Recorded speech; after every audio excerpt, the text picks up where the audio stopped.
Victor's world shattered the moment his hidden camera revealed Monica whispering, "Don't worry, babe." Hez clueless. She wasn't just unfaithful, her plans, alongside Isaac Clarke, were chilling. Drain the accounts, forge his name, and frame him for drug possession. Victor's quiet fury turned to resolve as he watched his teenage daughter Zoe help cover for her mother. Betrayed in every corner of his home, Victor swore he'd expose them. "I'm just a plumber," he muttered, staring at evidence that could ruin them all. But could he outplay a con man and save his family? The answer lay in a storm of secrets. Chapter 1. Victor Dawson had always considered himself a simple man, taking pride in the honest labor of his plumbing profession. He lived in Cedarville, a friendly small town where neighbors still greeted each other by name, and no one locked their doors at night, at least. That was how it had been in his childhood. Now, nearing his 40s, he sometimes wondered if he'd outgrown the place or if the place had quietly outgrown him. This particular morning began like so many others. Victor rose before dawn in the modest ranch-style house he shared with Monica, his wife of 15 years, and Zoe, their 14-year-old daughter. The alarm buzzed at 5:30 a.m., jolting him from a half-remembered dream. Victor rolled onto his back, yawning, expecting to see Monica's form curled beside him. Instead, the blankets on her side were tossed aside, and the bed was cold. He frowned, pushing upright. Moments later, he heard faint rustling from the kitchen, probably Monica rummaging for coffee. For a moment, an uneasy flutter gripped his gut. Lately, he'd noticed the subtle changes. Monica's late-night texting, muffled phone calls behind closed doors.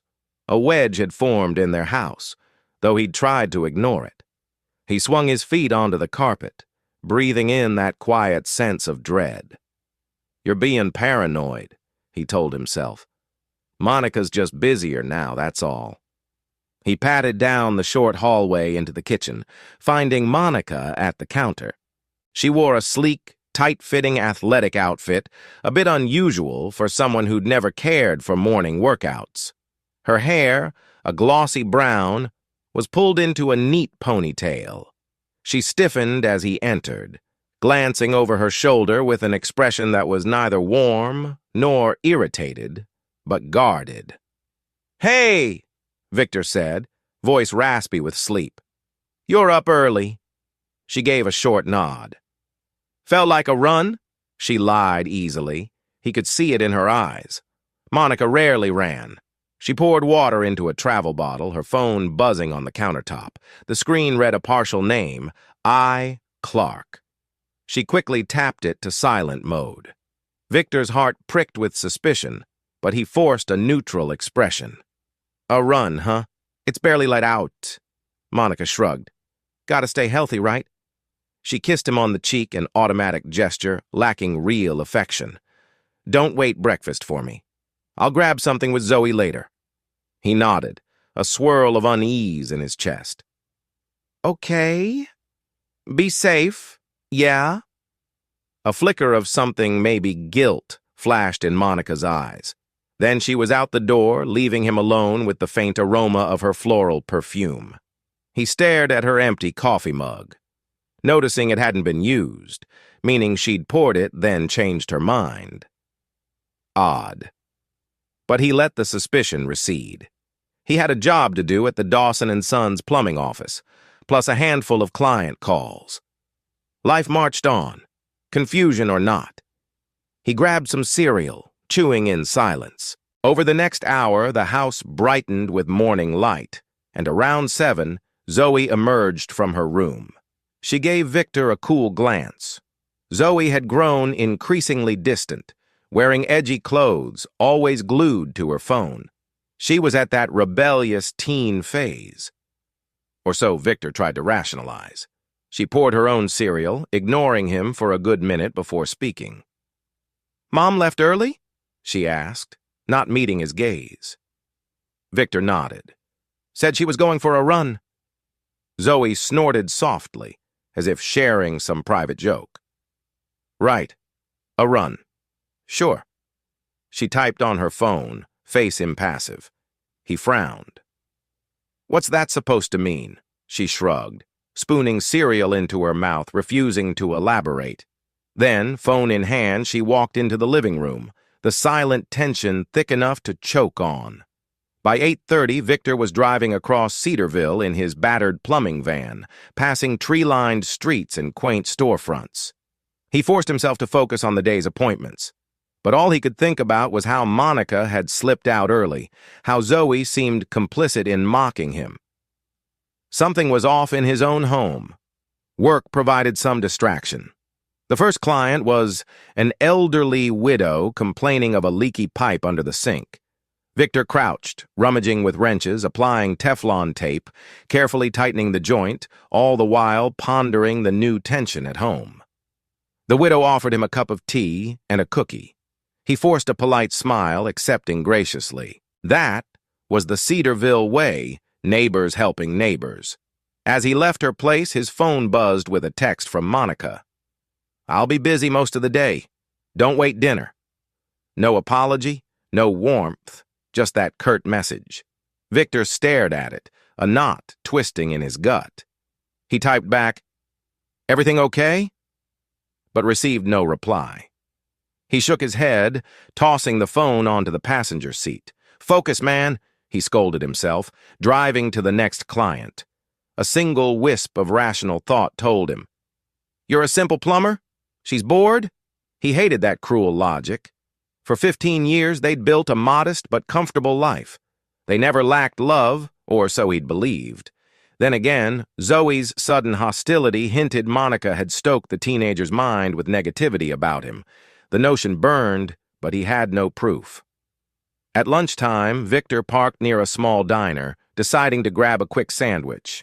He scrolled social media absent-mindedly, stumbling across an odd post from Monica's account, a check-in at Cedarville Recreation Center, praising an intense workout. The post's timestamp matched the moment she left this morning, so maybe she truly had gone to work out. Yet a friend commented, "Glad you found a new trainer." The name Isaac popped up in the replies. Victor's heart thudded. Isaac. The same initial he glimpsed on her phone days ago. Was this her personal trainer or something else? He felt a swirl of alarm. Letting the phone drop, he rubbed his eyes, pushing back the creeping dread. That evening, he returned home around 6, exhausted from crawling under sinks all day. The house was dim, and Zoe was in her room, with music blaring. Monica's car was absent from the driveway. A small sticky note on the fridge read, "Working late. Zoe had dinner." Nothing more. Victor sighed, changing into sweatpants, rummaging for leftover pasta. He flicked on the TV for background noise, feeling an unfamiliar loneliness in his own living room. Usually, Monica might be on the couch, crocheting or chatting about random local gossip. Now it was just silence. The text he'd sent earlier remained unanswered. Hours passed. Zoe left her room at one point, scowling at him for hogging the living room, then retreated. By 10 p.m., Monica still hadn't shown up. Victor dozed off on the couch. Then, at 11:30, the front door clicked open. Monica tiptoed in, wearing a snug tracksuit, hair damp but not sweaty. She froze seeing him awake. She forced a half smile. "Oh, still up?" He sat upright. "Working late at nearly midnight?" She set her gym bag down, avoiding his eyes. "Had some errands after. No big deal. Go to bed." She sounded defensive, overshadowing any sense of apology. He eyed her bag. It didn't smell like gym clothes, more like a faint cologne, not hers. "Errands," he repeated. "Anything you want to share?" She shot him a glare. "Look, I'm too tired for this. Good night." Then she marched to the bedroom, leaving him stewing in suspicion. Over the next few days, the pattern repeated. Monica claimed new fitness classes, unusual client lunches for a side hustle she never clearly explained, and unexplained late returns. Zoe remained frosty. Once, in passing, she muttered that Dad was too small-minded to get what Mom wants. Victor confronted her gently, but Zoe just glared, headphones in, refusing to elaborate. He started noticing smaller signs. Monica wearing more expensive perfumes, brand new workout gear, unaccounted for charges on their joint card at fancy cafes or lounge bars. She also scrolled her phone with a secret smile, swiftly locking the screen whenever he drew near. One evening, Zoe let slip. "You're just a plumber, Dad. Maybe Mom's bored playing house with a guy who's never going anywhere bigger." The words stung more than any insult from Monica. When did my daughter turn so cruel?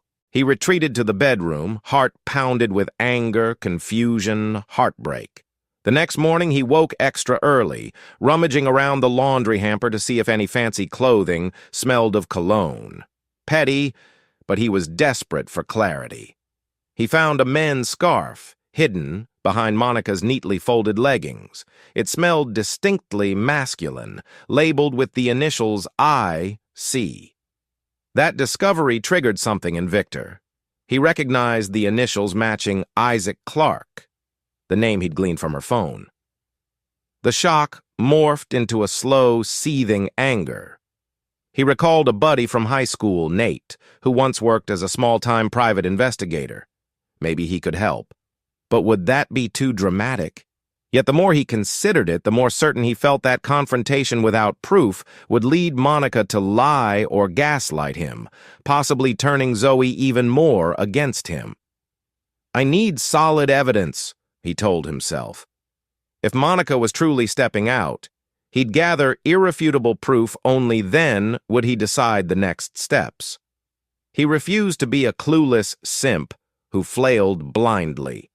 Hence, after finishing a plumbing job at a local bakery, he swung by a quiet bar where Nate typically hung out in the afternoons.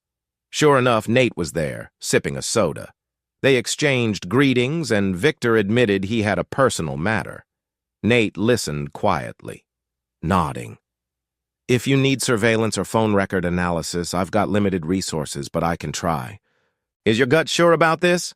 Victor clenched his jaw. "Almost sure. Just want confirmation before I blow up my marriage."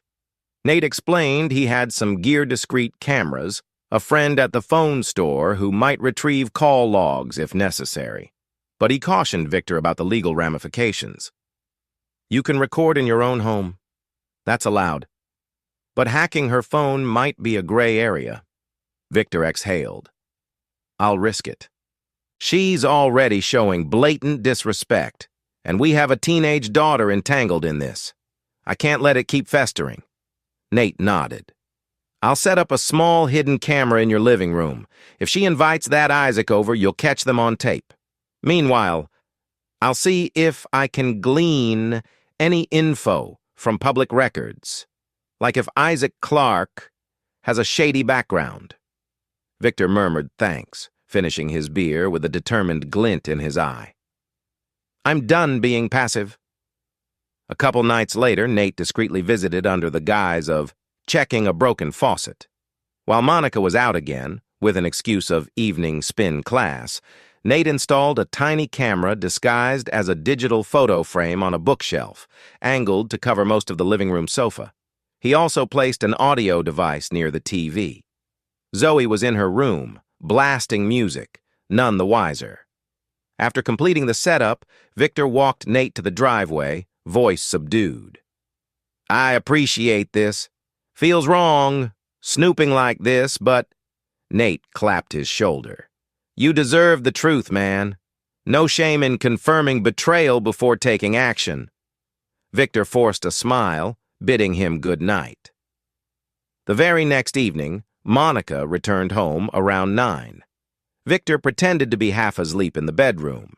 Meanwhile, the hidden camera recorded her in the living room, speaking softly on a phone call. "Monica," whispering, Don't worry, babe, he's clueless. Yes, I'll see you tomorrow. Can't wait either. She blew a kiss into the phone, giggling. The audio device caught nearly every word. Victor's heart hammered as he watched the real-time feed on a hidden phone app Nate had configured. The sting of hearing her call someone else babe was excruciating. That's my wife. Yet he swallowed the emotional pain, letting anger sharpen his resolve.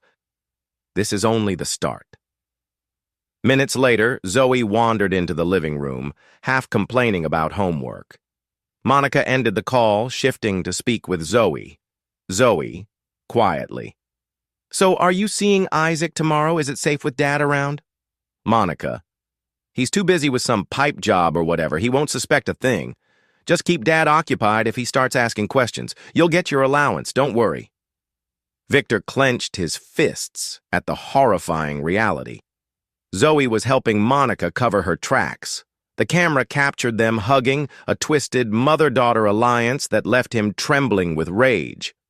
Victor closed the feed, too distraught to watch more. He spent the night sleepless, lying rigid on one side of the bed while Monica eventually slipped in after midnight. She smelled faintly of men's cologne, not bothering to shower. Her quiet breathing filled the dark. He stared at the ceiling, fury coiled in his gut. Tomorrow, he vowed silently. I'll gather more, I'll plan meticulously, but I won't be the fool they expect. Outside, a distant rumble of thunder rolled, like an omen for the storm of betrayal swirling through his life. Chapter 2. Early the next morning, Victor sipped black coffee in the half-lit kitchen. He dreaded seeing Monica after the revelations from last night's recording. She'd left before sunrise again, no surprise. Zoe refused to acknowledge him, glancing at her phone with a smug tilt of her head. The tension was thick enough to choke on. By mid-morning, Victor received a call from Nate. He ducked into the back of his plumbing van. Nate, excitedly, I ran a background check on Isaac Clark. Turns out he's some slick financial broker. But get this, he's got rumors of scams, hush-hush affairs, even corporate sabotage. No convictions, but plenty of smoke. Victor nodded grimly. Makes sense. So he's a con man charmer. Nate. Yep. If he's hooking Monica, he might aim to drain your finances too. Watch out. Victor's jaw clenched. We've got recordings of them discussing forging signatures or something. Keep digging. That evening, Victor decided to attempt a family dinner, insisting that Zoe stay off her phone for once. Monica arrived home around 8, not bothering to excuse her tardiness. Still, Victor played the part of the calm, oblivious husband. They sat at the small dining table, Zoe sullenly picking at her food, Monica fiddling with her nails. Victor, softly, all day at your spin class again, hun? Monica paused, a flicker of suspicion crossing her eyes. Why are you so interested? He forced a laugh. Just asking. You're never around these days. Zoe rolled her eyes. Dad, she's busy, unlike some people stuck in the same old job. Victor inhaled, swallowing the insult. Right. Stuck in my old job that pays the bills. Monica shot Zoe a warning look, then mustered a sweet tone that grated on Victor's nerves.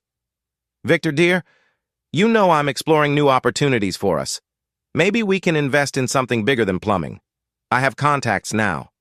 He nodded slowly, lying through his teeth. Sounds interesting. Let's talk more soon. Later that night, Monica left again, claiming a late yoga session. Zoe smirked as she told Victor, "Don't wait up." Once they both left, Victor retreated to the living room to check the hidden camera feed on his phone. Sure enough, within an hour, Monica and Isaac Clark arrived at the house, presumably expecting it empty, except that tonight, Victor had stealthily parked his van 2 blocks away and left on foot. He watched from the shadows behind a hedge in his front yard, phone in hand. Isaac's sleek sports car pulled into the driveway. Monica emerged, letting him in with a giggle. They vanished inside. Inside the living room, via hidden cam, Clark grinned, pulling Monica into an embrace. They talked about future plans, siphoning money, forging a second mortgage on the house, maybe even transferring the deed. Victor's heart hammered. He crouched outside, the audio crisp in his earpiece. They're brazen enough to finalize a plan in my living room, he thought, seething. Barely 20 minutes into their private chat, Zoe arrived, stepping in with a small backpack. She exchanged a high five with Isaac, calling him Uncle Ike, which made Victor's skin crawl. She told Monica that Dad's probably working late. The trio laughed. They didn't realize Victor was mere feet away, hearing every vile word. Monica: we just need him to sign the joint account docs. Then we'll funnel out the funds quickly. Isaac: you'll corner him, guilt him. He's a simple plumber, he won't resist. Zoe: then can I get my new laptop? Isaac, chuckling: of course, kid. Victor clenched his jaw, fighting the urge to barge in. Not yet. He wanted them fully exposed. Midway through their conversation, Monica decided to head upstairs, possibly checking if Victor's bathroom items were still around. Meanwhile, Isaac rummaged the fridge. Zoe flopped onto the couch, scrolling her phone. Suddenly, she glanced out the window, tension in her posture. She paused, stepping onto the porch. Victor ducked behind the hedge, heart pounding. If she sees me? She lingered for a moment, scanning the dark street, then shrugged, heading back inside. Victor quietly exhaled relief. Too close. Victor's phone buzzed with a text from Nate. Got new intel. Let's meet tomorrow. He typed back an acknowledgement. Yes, tomorrow morning, my usual breakfast spot. He cringed at the near silence of the night. Any beep might alert them. He switched to silent mode, resuming his vigil. Inside, the conversation resumed. Isaac: we'll file for divorce in a couple months, say he's incompetent. We can produce evidence of drug use if needed. Monica, laughing: perfect. He'll have no idea. We'll take it all. Victor's stomach churned. They planned to fake a drug addiction? This was beyond a simple affair. It was a vile conspiracy.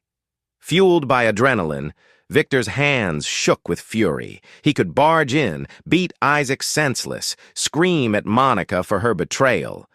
But that would only give them ammo to label him an abusive husband. He forced composure. Evidence first, then a strategic takedown. He mentally thanked the Finchley twins for inspiring him to remain calm under pressure. He quietly retreated to his van, driving away to avoid detection. He'd confirm the recordings with Nate tomorrow, then plan the next steps. They want to ruin me? Let's see who's really ruined. At dawn, Victor met Nate at a small cafe near the highway. He showed Nate the new video clips Monica and Isaac openly discussing forging documents, possibly framing Victor for drug abuse. Nate, wide-eyed, whistled low. They're going all out, man. This is a criminal conspiracy for sure. Victor stared at his coffee cup, voice tight. I won't let them do it. Let's gather enough for a watertight legal case. I want them behind bars if possible.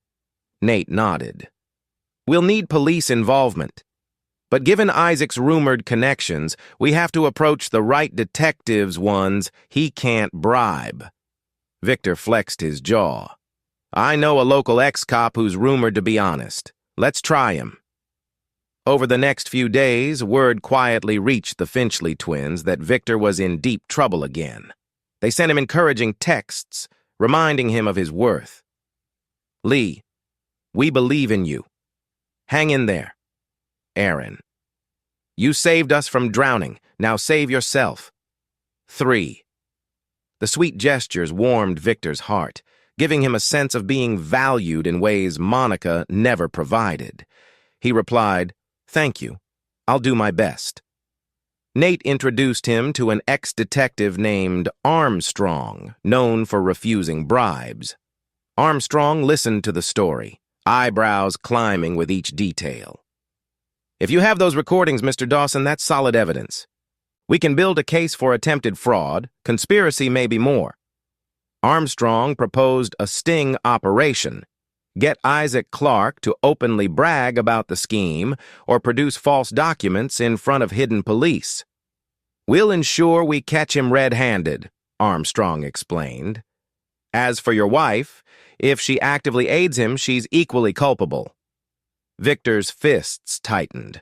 "I'm willing as long as it's legal. I want full justice, not half measures." Armstrong offered a small smile. "Let's do it right. No cowboy stunts." He paused. "Prepare yourself, though. This might expose your daughter's involvement, too."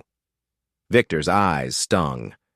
"I can't protect her if she's complicit, but I hope she's just misguided." Chapter 3.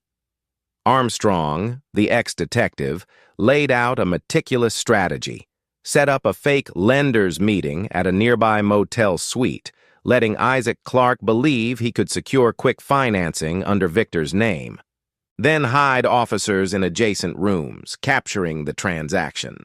If Monica appeared, they'd catch her complicity too. They needed Victor to play along, feigning ignorance or desperation. Victor felt a knot of anxiety. "I'm just a plumber, not an undercover agent." But he recalled the Finchley twins urging him to stay strong. So he nodded. "I'll do whatever it takes. Let's pin them down." Armstrong gave an approving nod. Nate disguised himself as a loan officer from a shady outfit, calling Isaac Clarke with a proposition. "Victor wants to expand his plumbing business, but his credit is shaky. If you guys have the right documents, we can push the loan for a big payout." Clarke, intrigued, set a meeting for the upcoming Saturday at noon. Monica, apparently in on it, also texted Victor that, "We have an investor for your business," telling him to attend. Zoe, though privy to some details, kept her distance. Victor sensed her guilt, but found no comfort in her half-hearted, "Be careful, Dad." The night before the sting, Victor confronted Zoe in the living room while Monica was out. "Look, honey, I know you've been siding with Mom, but do you realize how dangerous this Isaac guy is?" Zoe tensed, hugging her phone. "He's not dangerous. He's sophisticated. He believes you're stuck in your ways, and Mom deserves better." The words came out rehearsed, but the flicker of doubt in her eyes betrayed inner turmoil. Victor swallowed heartbreak. "I'm not perfect, but I've always tried to give you both a good life. This plan to cheat me out of everything, it's criminal. If you're part of it, you might end up in big trouble." Her face paled. I just wanted a better chance. Mom said we can move to a big city. I'd attend a private school. She said you'd be fine, that you wouldn't even notice." He exhaled, sadness flooding. "Zoe, I love you. I hope you realize what's right before it's too late." She looked away, tears threatening. I'm sorry, Dad. I don't know." Then she retreated to her room, leaving him alone in the dim hall. Saturday morning dawned. Armstrong and Nate set up the motel suite with hidden mics, cameras concealed in light fixtures. Victor was wired with a small device on his belt. The plan: Isaac would bring the forged documents, have Victor sign, then presumably produce some narcotics or mention framing him for drug use. That would trigger the waiting officers. Victor's nerves hummed with tension. He wore a plain button-up shirt, trying to appear naive and desperate for a loan. Monica texted, "Meet me at Redwood Motel, Suite 204, noon sharp. Isaac's hooking us up with a big investor." He typed back a brief, "Okay, see you there." His van ride over felt surreal, his mind replaying all 15 years of marriage. He remembered Monica's laughter, their wedding day, Zoe's birth. How did it come to this? He wondered bitterly. But the memory of her illicit calls and the red-headed Finchley twins praising his worth kept him resolved. At 11:50, Victor pulled into the Redwood Motel's parking lot, a run-down single-story building with chipped paint, known for cash-only transactions, a perfect location for shady deals. He spotted Armstrong's unmarked vehicle near the corner. Nate gave him a discreet thumbs-up from inside. He swallowed hard, then approached Suite 204. The door cracked open, revealing Monica. She flashed a tense smile, beckoning him in. Inside, Isaac Clarke stood by the bed, reviewing a stack of papers on a small table. Zoe perched in a corner chair, arms folded, eyes darting nervously. Isaac wore a sharp suit, exuding smug confidence. "Victor," he greeted with a slick grin. "Finally ready to step into the big leagues?" Victor feigned an uneasy chuckle. "Well, if this helps me expand my plumbing biz, I'm game." He quietly turned so the hidden device captured Isaac's face. Meanwhile, Monica shut the door, crossing her arms like some guard dog. Isaac spread out some documents. "Here's the deal. We'll secure a large loan in your name, but funnel the funds under Monica's management. Then, we shift assets into a separate account. Minimal risk for you, big returns for us." He winked, as if this was a done deal. Victor's stomach churned. I don't understand.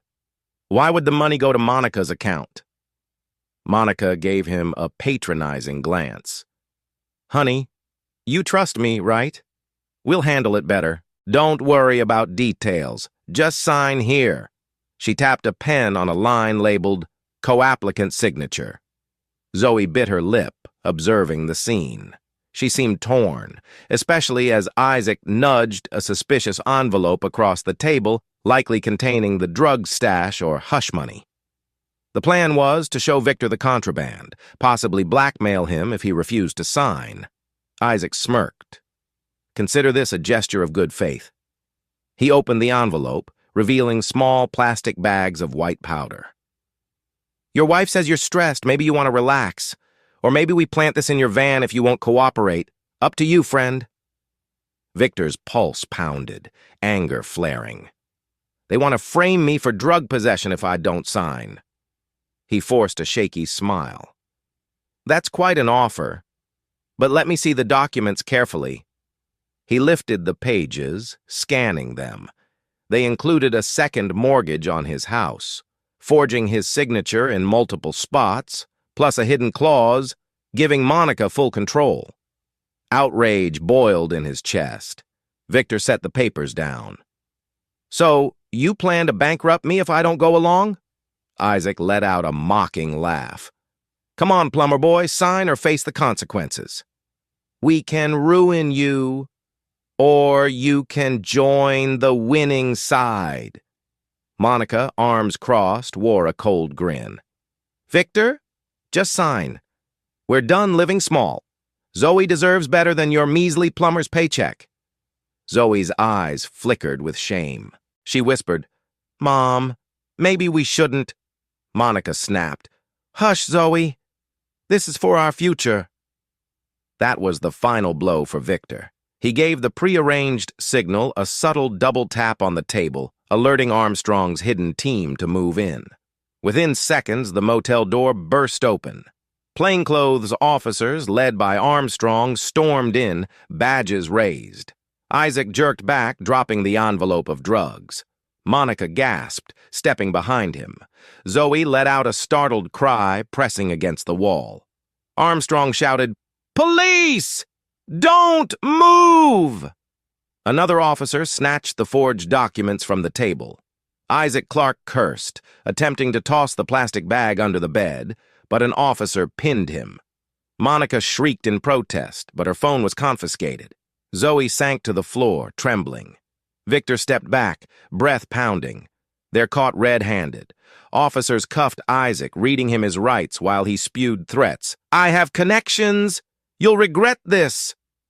Monica, tears streaking her face, pleaded ignorance.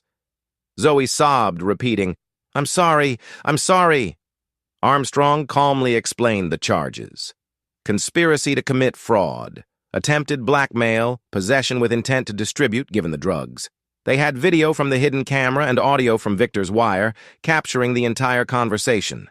It was an ironclad case. Victor stood by, shoulders sagging in relief. Monica glared at him, voice choked with betrayal. How could you do this to me? He mustered a frigid stare. After what you did to me, this is justice. Chapter 4. Monica and Isaac Clarke were hauled away by the police. Zoe stood on shaky legs, face streaked with tears, watching her mother cuffed and taken outside. The motel corridor buzzed with activity officers collecting evidence, Armstrong directing the operation. Victor leaned against the wall, trying to catch his breath. The entire fiasco had resolved in mere minutes, yet it felt like an eternity. He locked eyes with Zoe. She looked lost, guilt twisting her features. Zoe, voice trembling. Dad, I didn't know it would go this far. He studied her, a swirl of heartbreak. How long have you known about their plan? She choked on a sob. Mom said we'd just get some money, have a better life, and I believed her. I'm sorry. He exhaled, pain mixing with pity. Let's talk later. For now, you're coming with me. We'll figure this out. After the arrests, Armstrong approached Victor in the motel parking lot, gently patting his shoulder. You did well. We got them on camera confessing their entire scheme. Victor gave a tired nod. So they'll face charges? Armstrong nodded. Conspiracy, fraud, attempted blackmail, plus drug charges for Isaac. Monica might face lesser or equal charges, depending on her role, but it's still serious. The DA will decide. Victor gazed at the police car where Monica sat, head hung low. Never thought it'd end like this. Zoe clung to Victor's arm, tears not yet dry. He guided her to his van, helping her into the passenger seat. She whispered, I messed up, Dad. I was mad at you for being ordinary, I guess. Mom said Isaac would give me a scholarship, a bigger future. I didn't want to see the dark side. Victor stared at the steering wheel, adrenaline crashing into emotional fatigue. You're still a kid, Zoe. I wish you'd trusted me, but we can move on if you're honest now. She let out a shaky breath. I'll talk to the police if they want. I'll tell them everything. I just don't want to lose you. A lump formed in his throat. I'm not going anywhere, he promised gently. They returned to their house, the living room feeling eerily vacant. Monica's belongings sat where she left them, a jacket on the couch, her gym bag by the door. In a way, it was like stepping into a crime scene. Zoe hovered silent. She asked if she should grab some clothes, half expecting to be forced out. Victor rubbed his brow. This is your home, too. We'll figure it out. For now, let's get you calm. I'll cook something. She nodded, subdued. They barely spoke as he made a simple meal of pasta. She ate a few bites, then excused herself to her room. So much damage, he thought. But at least she's here not with Monica. Later that night, Victor called Nate, updating him on the successful sting. Nate cheered. Man, I'm proud of you. You stayed cool under pressure, nailed them good. The DA should have a slam-dunk case. He then dialed Harrington, Armstrong's contact, who had also helped coordinate. Harrington praised Victor's calm mindset. You were no doormat, buddy. This is what real backbone looks like. Lastly, he texted the Finchley twins, simply, It's done. Monica and Isaac arrested. Thank you for your encouragement. Within minutes, they replied with celebratory emojis and heartfelt words. Lee wrote, We never doubted your strength, now while Aaron added, you deserve peace now. 3. Though the sting ended in triumph, Victor felt hollow. He paced the bedroom, confronting memories of Monica, the woman who once vowed to love him, now behind bars. He gazed at old photos from their wedding, wanting to tear them up. Instead, he slid them into a box, storing them away. Zoe's footsteps approached the doorway. She peeked in, eyes red from crying. Dad, can I sleep in the living room tonight? I can't be in my room with all Mom's stuff around. He softened, nodding. Sure, I'll set up the couch for you. She managed a weak smile. Even in heartbreak, at least father and daughter had some thread of reconnection forming. The next day, Armstrong confirmed that Monica and Isaac Clarke were formally charged. An arraignment awaited. The local press got wind headlines reading, Cedarville plumber busts wife's elaborate fraud scheme. Despite the tabloid drama, Victor tried to keep Zoe shielded from the media glare. He closed the blinds, ignoring knocks from reporters. He arranged a meeting with a divorce attorney recommended by Harrington. The attorney, Ms. Delgado, listened to the story wide-eyed, then assured Victor he had a strong case. Adultery, conspiracy to commit fraud, plus pending criminal charges, no judge will side with her for alimony or child custody. You'll have the upper hand. Victor's chest tightened, sad but resolute. We built this life together, but it's over. I want full custody of Zoe, if she'll stay with me. When the attorney left, Victor quietly asked Zoe if she wanted to remain with him or see if her mother's relatives might take her. Zoe burst into tears. I know I messed up, Dad, but I don't want to lose you. Please let me stay. I'll do better. I'll testify if needed. He embraced her gently, tears prickling his own eyes. Of course you can stay. We'll figure out therapy, get you back on track.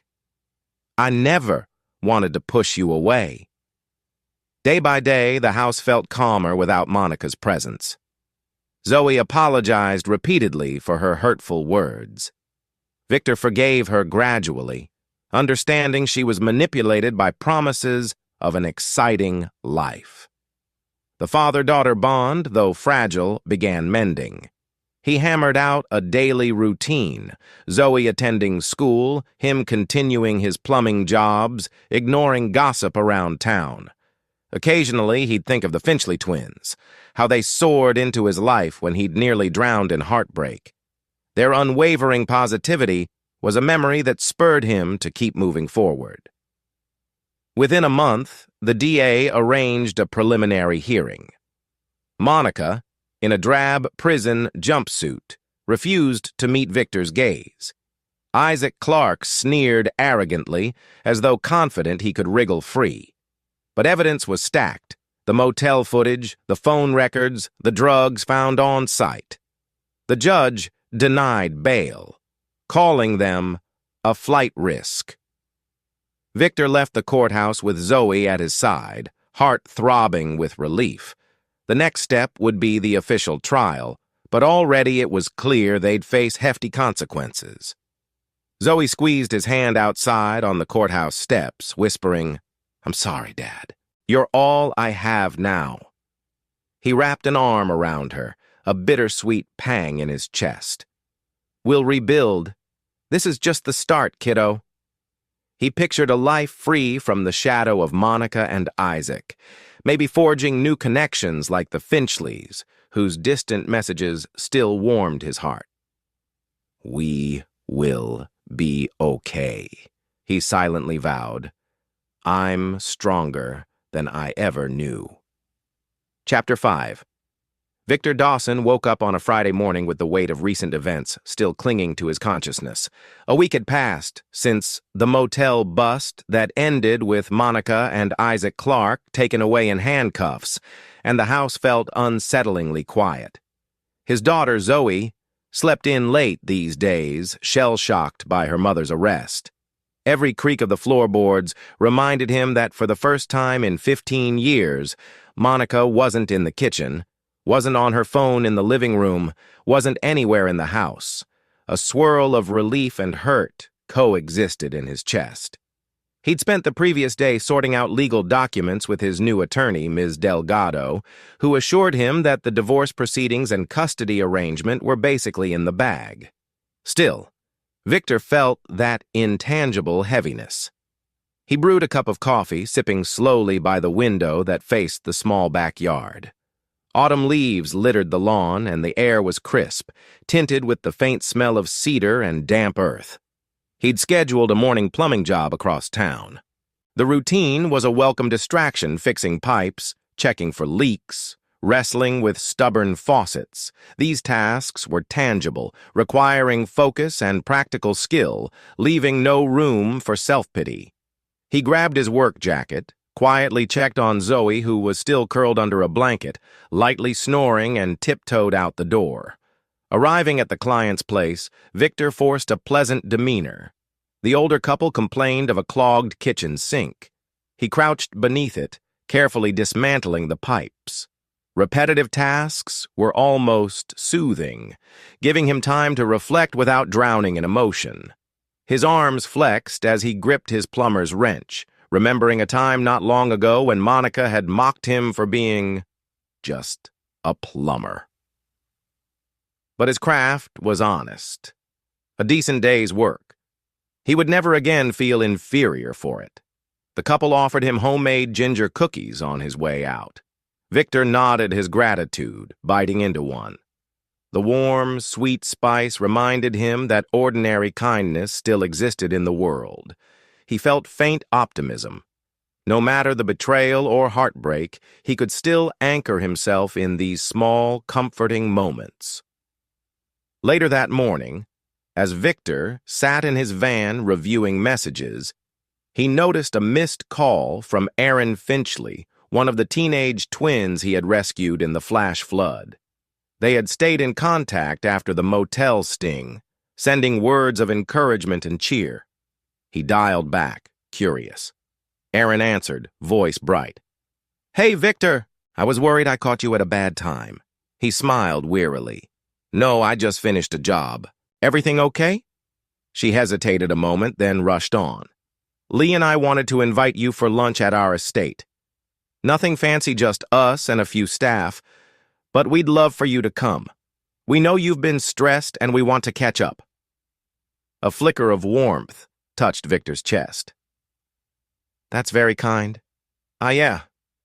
I could use the company. Thanks for thinking of me." "Great," she exclaimed. "Come by around 1. We'll text you the gate code." He ended the call feeling a hint of hope. Spending an afternoon with the Finchley twins might offer a respite from his swirling anxieties and a chance to remember he wasn't alone. They'd become almost like extended family in spirit, albeit under strange circumstances. He texted Zoe to let her know he'd be out for a while, then set off toward the Finchley estate. The Finchley estate rose from the rolling countryside, a testament to quiet opulence. Tall iron gates opened at the code Aaron had provided, revealing a manicured drive lined with towering oak trees.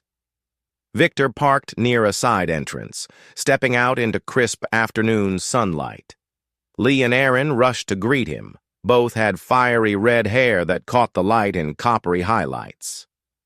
Aaron wore a casual sundress and an eager smile, while Lee sported jeans and a t-shirt bouncing on her toes. They each gave Victor a warm hug, unconcerned about any formalities. "You look better than last time we saw you," Lee observed, scanning him critically. "Less weighed down. But, maybe I'm imagining things." Victor gave a humble shrug, feeling oddly bashful under their attention. "I'm coping, I guess. Still a long way to go?" Aaron waved him inside. "Come on. The kitchen staff prepared a light lunch salad, sandwiches, that sort of thing." Crossing the threshold, Victor entered a bright hallway with polished tile floors and tasteful artwork. The casual grandeur was almost surreal to him. He remembered nights spent here, injured and uncertain, while the twins nursed his wounds after the flood. Even that memory was wrapped in kindness. They led him to a sun-drenched solarium where a small table was set with fresh sandwiches, bowls of fruit, and iced tea. It felt far from the typical stiff formality one might expect in a mansion. The twins pulled out chairs, urging him to sit. Over lunch, conversation flowed naturally. Aaron excitedly explained a new philanthropic project their parents were funding overseas, while Lee teased her sister about an upcoming art competition at school. Victor listened, absorbing their lively chatter with gratitude. Such positivity felt like a balm. Eventually, Aaron turned the subject to him, face earnest. "How's Zoe holding up after everything?" He exhaled, swirling iced tea with his straw. "She's struggling with guilt. Monica manipulated her a lot, and now that the truth's out, Zoe's reeling, but we're patching things up." Lee's expression was gentle. "She must feel awful. Still, it's good she's at home with you. Don't let her slip away." Victor nodded. "I won't." He managed a half-smile, emboldened by their support. "I really appreciate you two checking on me. Helps more than you know." Halfway through lunch, Victor's phone vibrated on the table. He glanced at the screen, seeing Zoe's name flash. He excused himself, stepping aside to answer. Zoe's voice wavered. "Dad, I just got a call from Aunt Naomi, Mom's sister. She wants me to visit her. Says she might be able to get me away from all this drama." "I don't know what to do."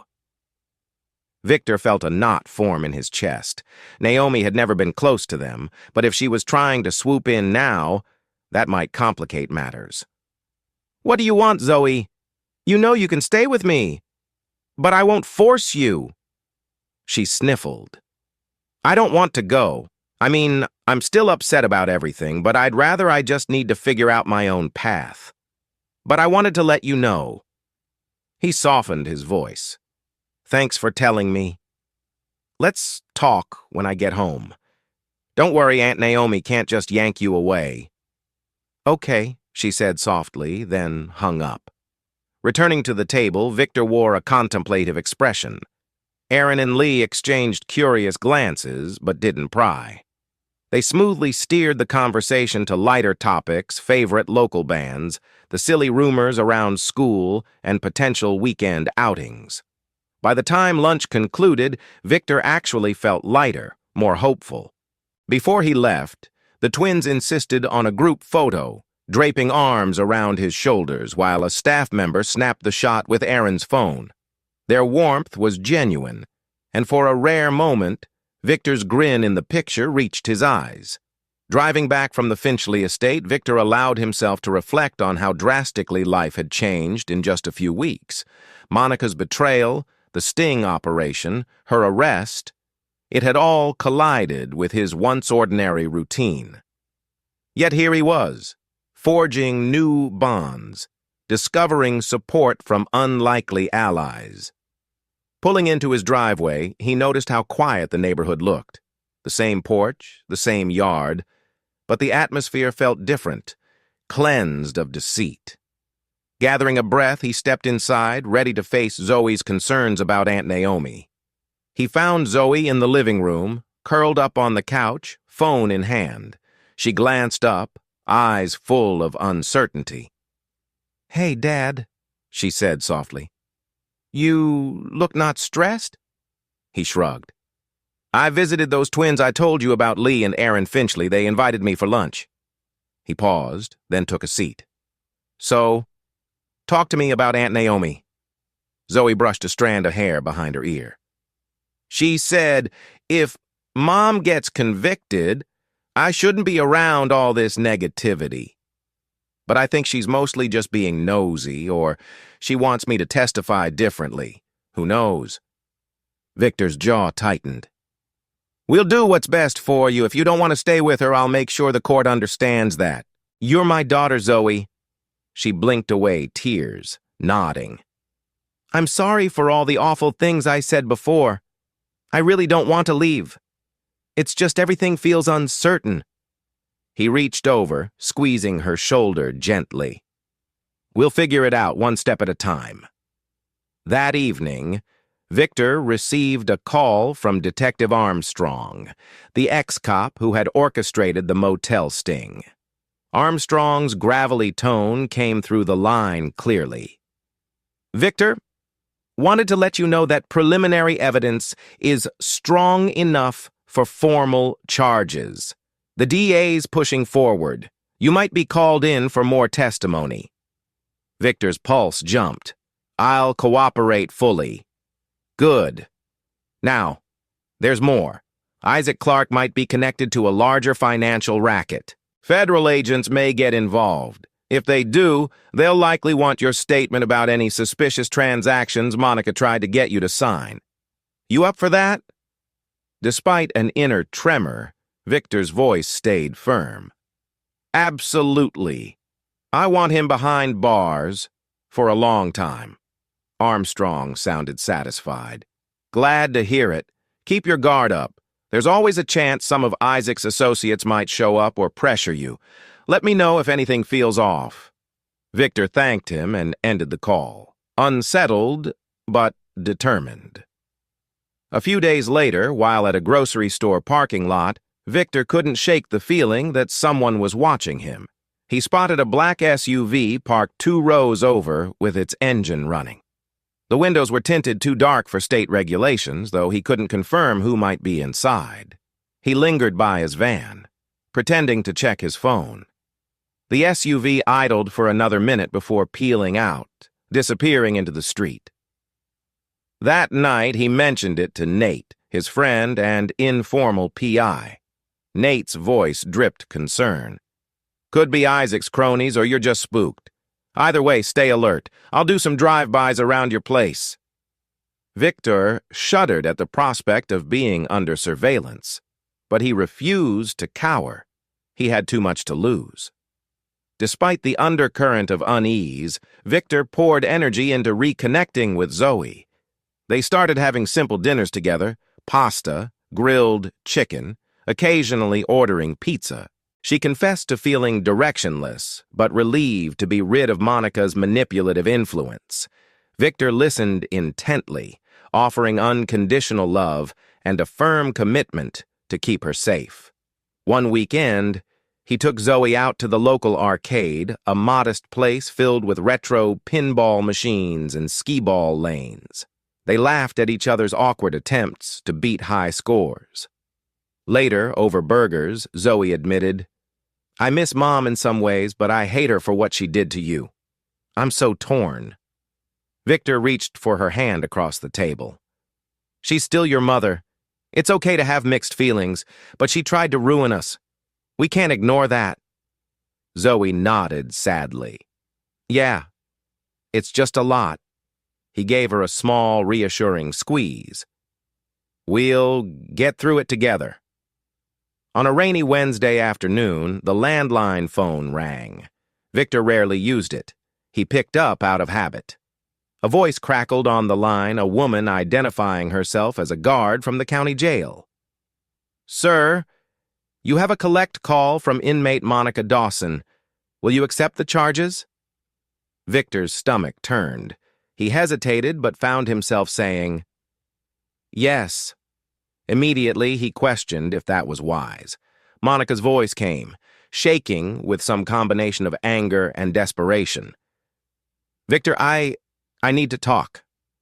He closed his eyes, fighting a swirl of emotions. What do you want, Monica? She inhaled sharply. I'm sorry. For everything. You have to help me. Clarke is painting me as the mastermind. They're offering him a deal. Victor let out a humorless laugh. Help you? After you tried to frame me for drug possession and drain my bank account? You don't understand, she said frantically. He threatened me. Threatened Zoe, too. I never wanted any of this. He clenched his jaw. You had plenty of chances to back out, but you didn't. You roped our daughter into it, Monica. She started to speak again, voice quivering. Victor, He cut her off, heart pounding with simmering rage. I'm done hearing your excuses. If you really want to do something right, plead guilty and own up to your part. Don't call me again. He slammed down the receiver, trembling. He realized tears pricked his eyes, not from sadness, but from raw fury, betrayal, and an unwilling longing for the woman she used to be. It took him several minutes to calm down. After that call, Victor made a choice. He would not dwell in the past. Each day going forward, he'd focus on healing on Zoe's well-being, on building a future free from deception, and on preparing for the legal battles ahead. He decided to contact his lawyer, Ms. Delgado, first thing in the morning to finalize his strategy for the divorce and custody. No more letting Monica's manipulations slip past. Late that evening, as he flipped off the living room lights, he thought of the Finchley twins' kindness, the genuine support from Armstrong, the unwavering help from Nate. He recalled the quiet bravery he'd shown during the flood rescue.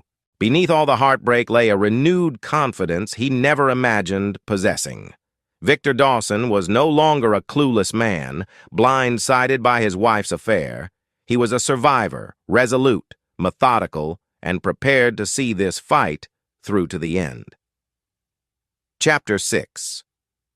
The sun's first rays barely crested the horizon when Victor roused himself to meet Ms. Delgado at her downtown office.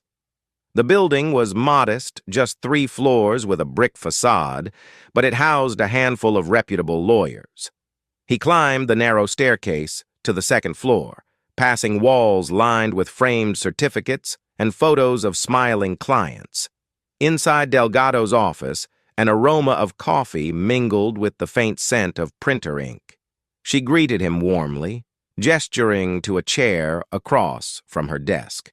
A row of legal textbooks lined the shelves behind her. "Victor, good to see you," she said, lacing her fingers. "I've prepared the divorce petition, citing Monica's adultery, conspiracy to commit fraud, and criminal charges. In this state, that's more than sufficient cause." He nodded. "I just want it done cleanly, no chance for her to get alimony or the house. And I want primary custody of Zoe with me. If Zoe chooses to visit her mother in jail, that's up to her. But I won't be forced into anything." Delgado's smile was tight but reassuring. "Understood. Given the criminal proceedings, a judge is almost certain to deny Monica any meaningful leverage. Next step is serving her the papers in jail. We'll also file an immediate restraining order if necessary."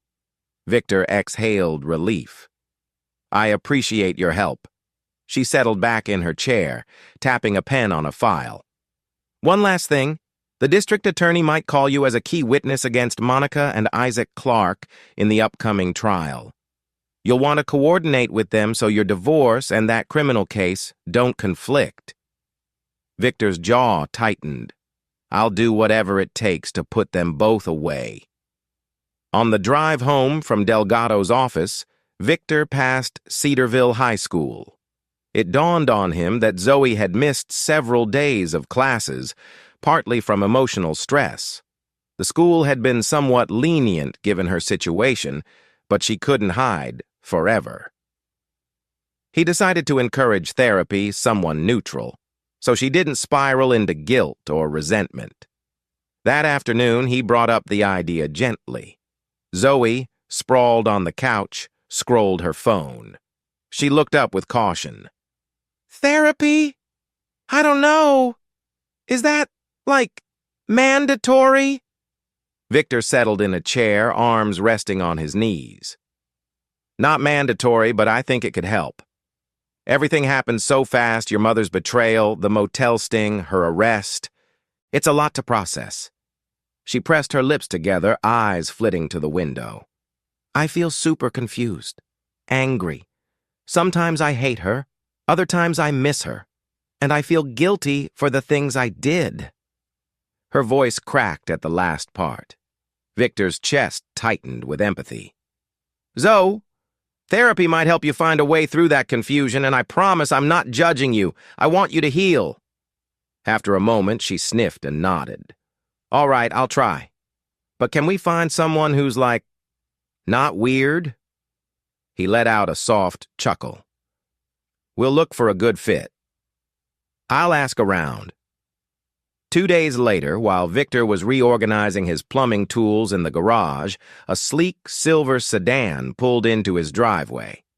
The Finchley twins hopped out, each clutching a shopping bag. Victor emerged from the garage, blinking in surprise.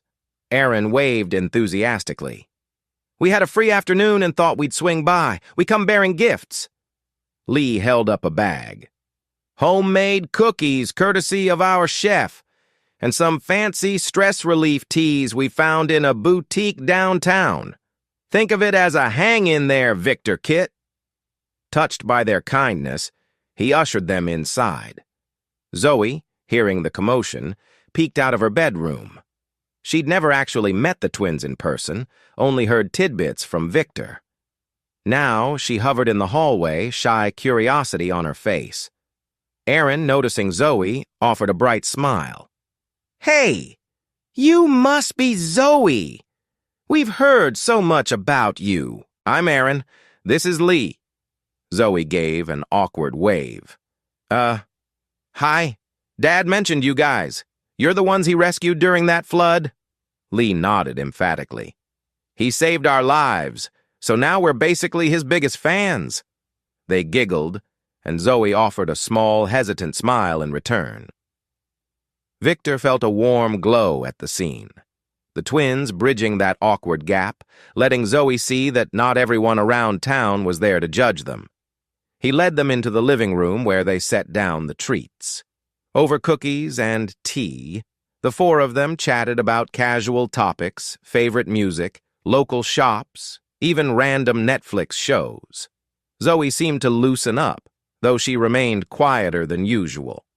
Aaron and Lee had the effortless knack of making others feel included, and for a moment the house no longer seemed weighed down by betrayal and heartbreak. Eventually, conversation drifted toward the more serious. Aaron, carefully gauging Zoe's comfort, asked, "How are you holding up with everything? Must be tough having your mom in jail." Zoe fidgeted with her phone case. "Tough is an understatement. I know she did wrong, but it's still my mom, right?" Lee nodded gently. "Of course. It's normal to feel torn." Zoe's gaze flicked to her father, then back to the twins. "I just never expected my family to blow up like this. Sometimes I'm mad at her. Other times I feel horrible about how I treated Dad, like I was part of her plan." Her voice quivered, tears threatening. Aaron leaned forward, expression empathetic. "You can't change the past, but you can learn from it. Look at how your dad forgave you. He obviously loves you more than anything." Victor cleared his throat, hoping to diffuse the emotional tension. "We're working on moving forward. That's all we can do." Lee placed a comforting hand on Zoe's shoulder. "Exactly. And you're stronger than you think. Trust us. We've been through our own crises. You'll come out on the other side wiser." For a fleeting moment, Zoe's eyes welled, but she blinked back tears, nodding. Something in her posture relaxed, as if a heavy weight had shifted. A day after the twins' visit, Victor checked the mailbox and found a plain envelope with no return address. Inside was a single sheet of paper that read, "Drop the charges against Clark, or your daughter will regret it." No signature, no date, just a typed threat. Victor's blood ran cold. Isaac Clark was in jail. So, who was behind this? One of his criminal associates? Staring at the ominous words, Victor felt a fierce protectiveness flare. Nobody would touch Zoe. Nobody. He immediately called Armstrong to report the threat. Within an hour, a patrol car arrived, and an officer took a statement bagging the letter as evidence. "We'll keep an eye out, Mr. Dawson," the officer assured him. Zoe, peeking from behind the curtain, looked terrified. "Dad, who's threatening us now?" Victor forced a calm tone. "We don't know. But the police are involved. Don't worry, I won't let anyone hurt you." Inside, though, he was on high alert. He'd come too far to be intimidated. He promised himself that if push came to shove, he'd fight tooth and nail to protect his daughter. Word of the threat reached the Finchley twins. Lee called him that evening, her voice trembling with concern. "Victor, do we need to do anything? Our family has connections, security consultants, people who can help watch your home." He was touched by the offer. "I appreciate it, but I don't want to overreact. The police are on it. Let's see how they handle it first." Aaron piped up on speaker. "Just promise if anything feels off, you'll tell us. We can have our staff keep an eye out when you're at work or something." He hesitated, not wanting to drag them into the mess, yet grateful for their willingness. "All right. I'll let you know." Hanging up, Victor felt an odd sense of relief. He wasn't alone in this fight. Between Armstrong, Nate, Ms. Delgado, and even the Finchleys, he had a small army of allies. Monica and Isaac's scheming circle might be extensive, but so was the support rallying around Victor. One afternoon, as Victor browsed a hardware store for plumbing supplies, a tall, well-dressed man approached him in the aisle. Slick hair, sharp features, and an unsettling stare. "You're Victor Dawson, yes?" the man asked in a low voice. Victor set down a pipe fitting, adrenaline spiking. "Who wants to know?" The man offered a thin smile. "I represent some interested parties. Let's just say it'd be best for everyone if you reconsider pressing charges against Isaac Clarke. Legal battles can be so messy." Victor stiffened, remembering the threatening letter. "Get out of my face. I'm not dropping anything." The man's expression darkened. "You're making a mistake. Isaac has powerful connections. If you think your small-town police can protect you, you're naive." He paused, eyes flicking toward the register where an employee was watching. "Don't be a hero." Victor's anger flared. "I already am one, buddy," he snapped, thinking of rescuing the Finchley twins from that flood, thinking of how he'd orchestrated that sting. "Now get lost before I call security." The man sneered but retreated, muttering, "This isn't over," before vanishing around the corner of the aisle. Victor stood still, pulse pounding. Another direct attempt at intimidation. Could it be some hired thug from Isaac's network? He clenched his fists, refusing to let fear consume him. He calmly checked out his purchases, eyes scanning the parking lot for any sign of the man. Nothing. He silently vowed to be even more vigilant. Spurred by this confrontation, Victor scheduled an emergency meeting with Ms. Delgado and Detective Armstrong. They convened in Ms. Delgado's small conference room, frosted glass windows offering semi-privacy from the hallway. Victor recounted the hardware store incident, describing the man's features. "He warned me to drop charges like it's that easy. The DA is the one pressing charges anyway, right?" Armstrong nodded, arms folded across his chest. "True, but your testimony is critical. If they scare you into backing down, the case might crumble. Clark's goons want to weaken the prosecution." Ms. Delgado let out a tight sigh. "We can request additional protective measures for you and Zoe. Restraining orders, extra patrols, maybe even relocation if it gets worse." Victor shook his head resolutely. "I won't uproot Zoe's life again. She's just starting to heal. But we'll take any local protection we can get."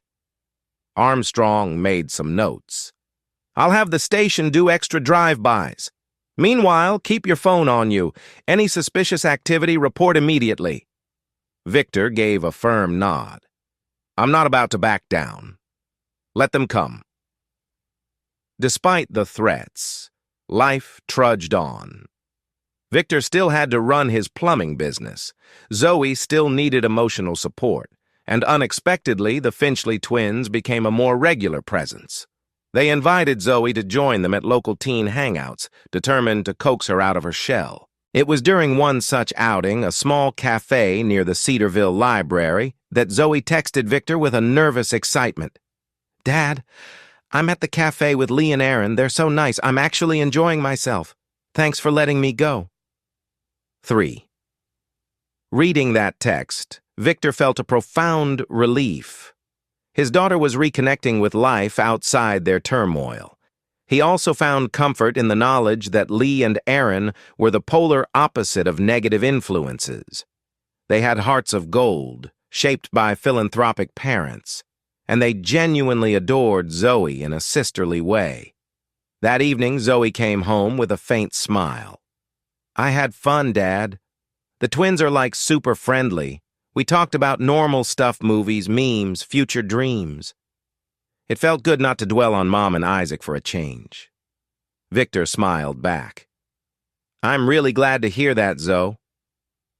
As the days passed, the tension in Cedarville simmered. Everyone seemed to know about Monica Dawson's scandal. Some neighbors offered polite support, others whispered rumors. The looming trial for Monica and Isaac Clark grew closer, with pre-trial motions already underway. Victor, far from crumbling, felt stronger than ever.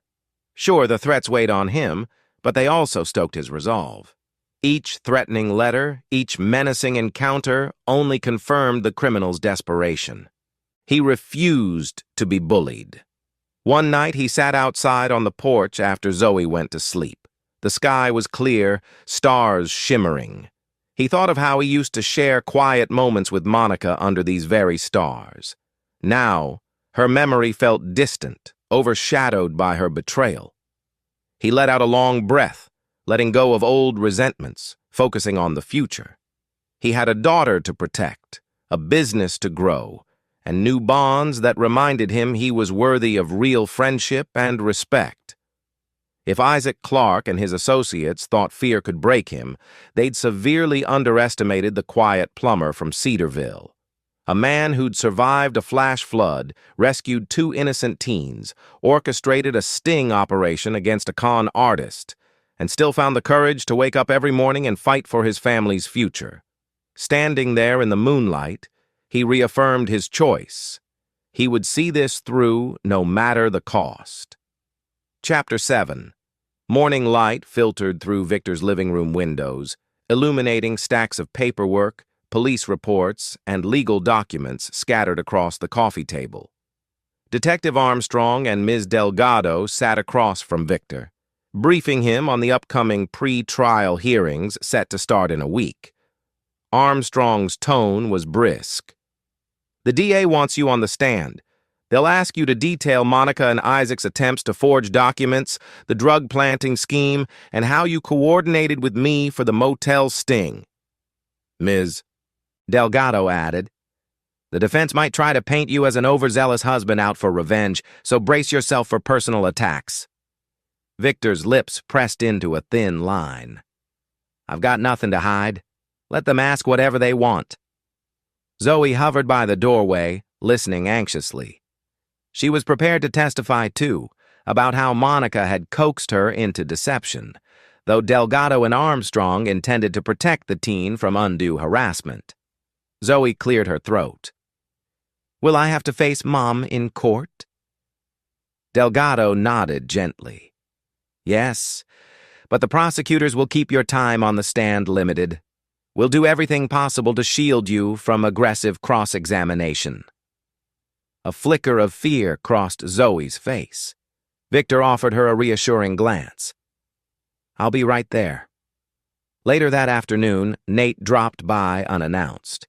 He lugged a file box of what looked like surveillance photos, financial spreadsheets, and notes from his unofficial investigations.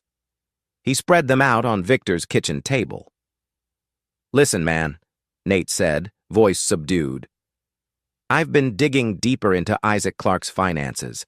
He's definitely part of something bigger shell company's offshore accounts. I even found suspicious connections to a corrupt official in the next county. Victor's brows drew together. So we're dealing with more than just a con artist? Nate nodded grimly. Yes. Some folks want Clarke free because he's a valuable cog in a bigger machine. That's why the threats keep ramping up.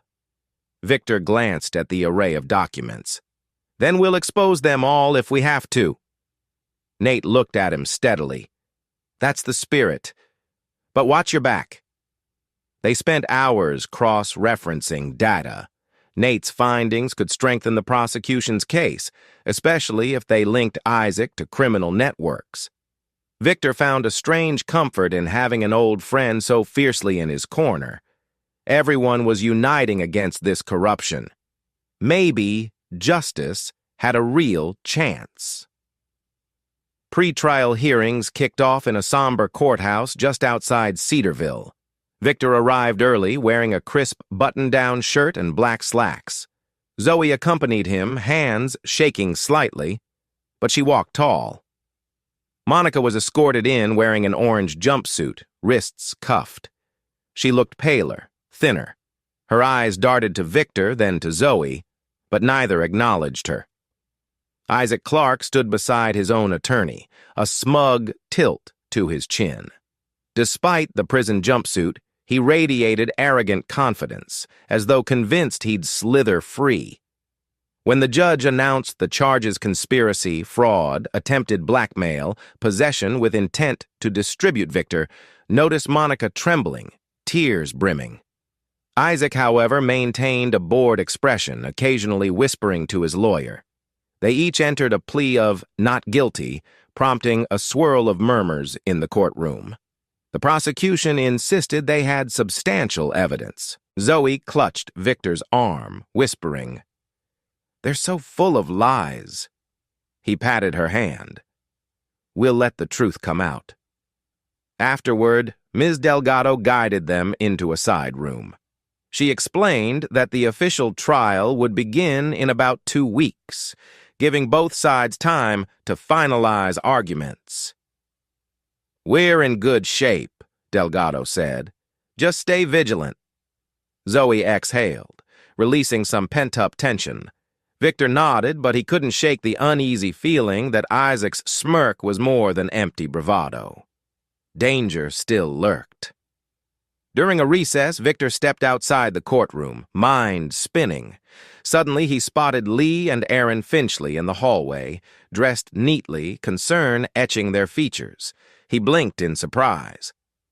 "What are you two doing here?" Lee smiled softly. "We came to lend moral support. We know how stressful this is." Aaron nodded. "Plus, we want to see the face of the jerk who threatened you." Touched by their gesture, Victor couldn't help but grin. "You girls didn't have to come all this way."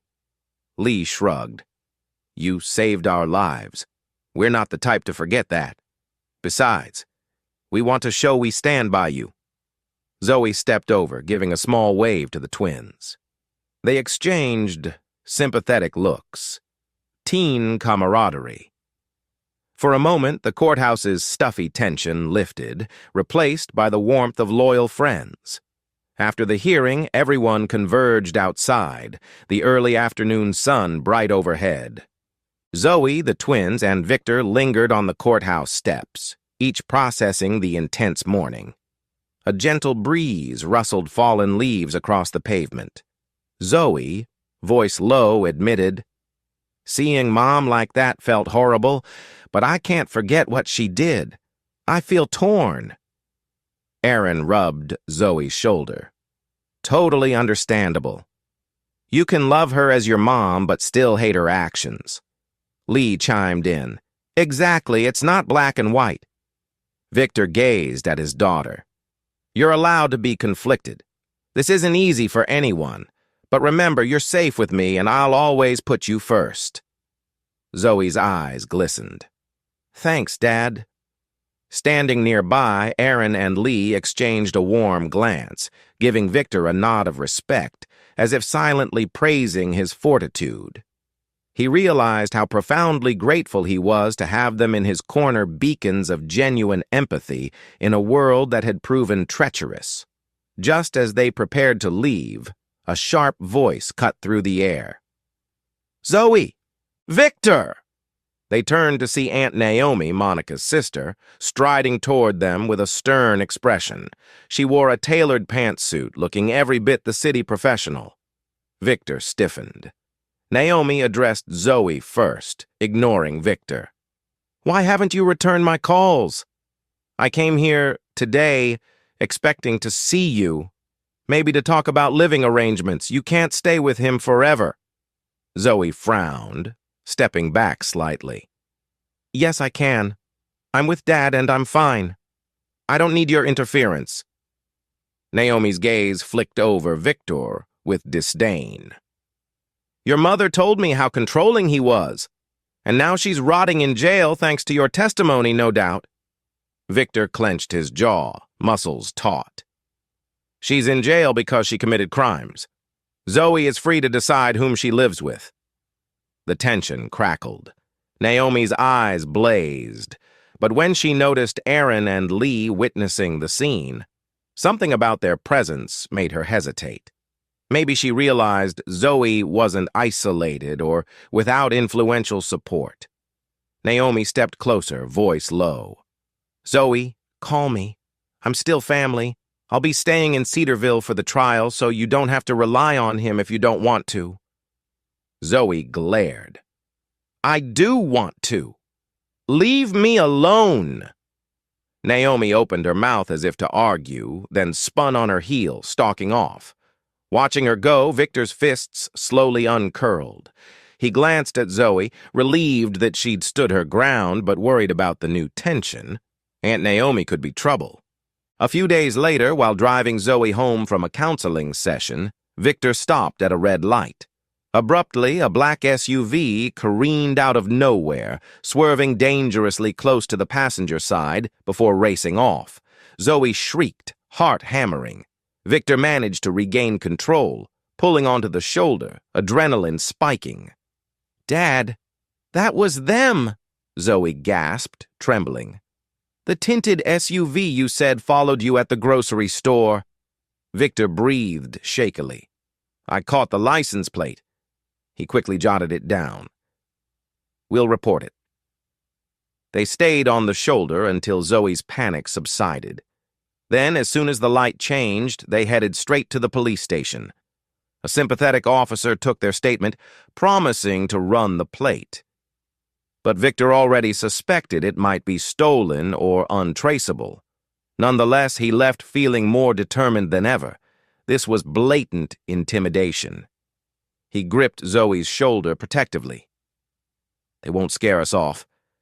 We'll get extra security if we have to." Her eyes were wet, but resolute. "I'm tired of being scared. Let's end this, Dad."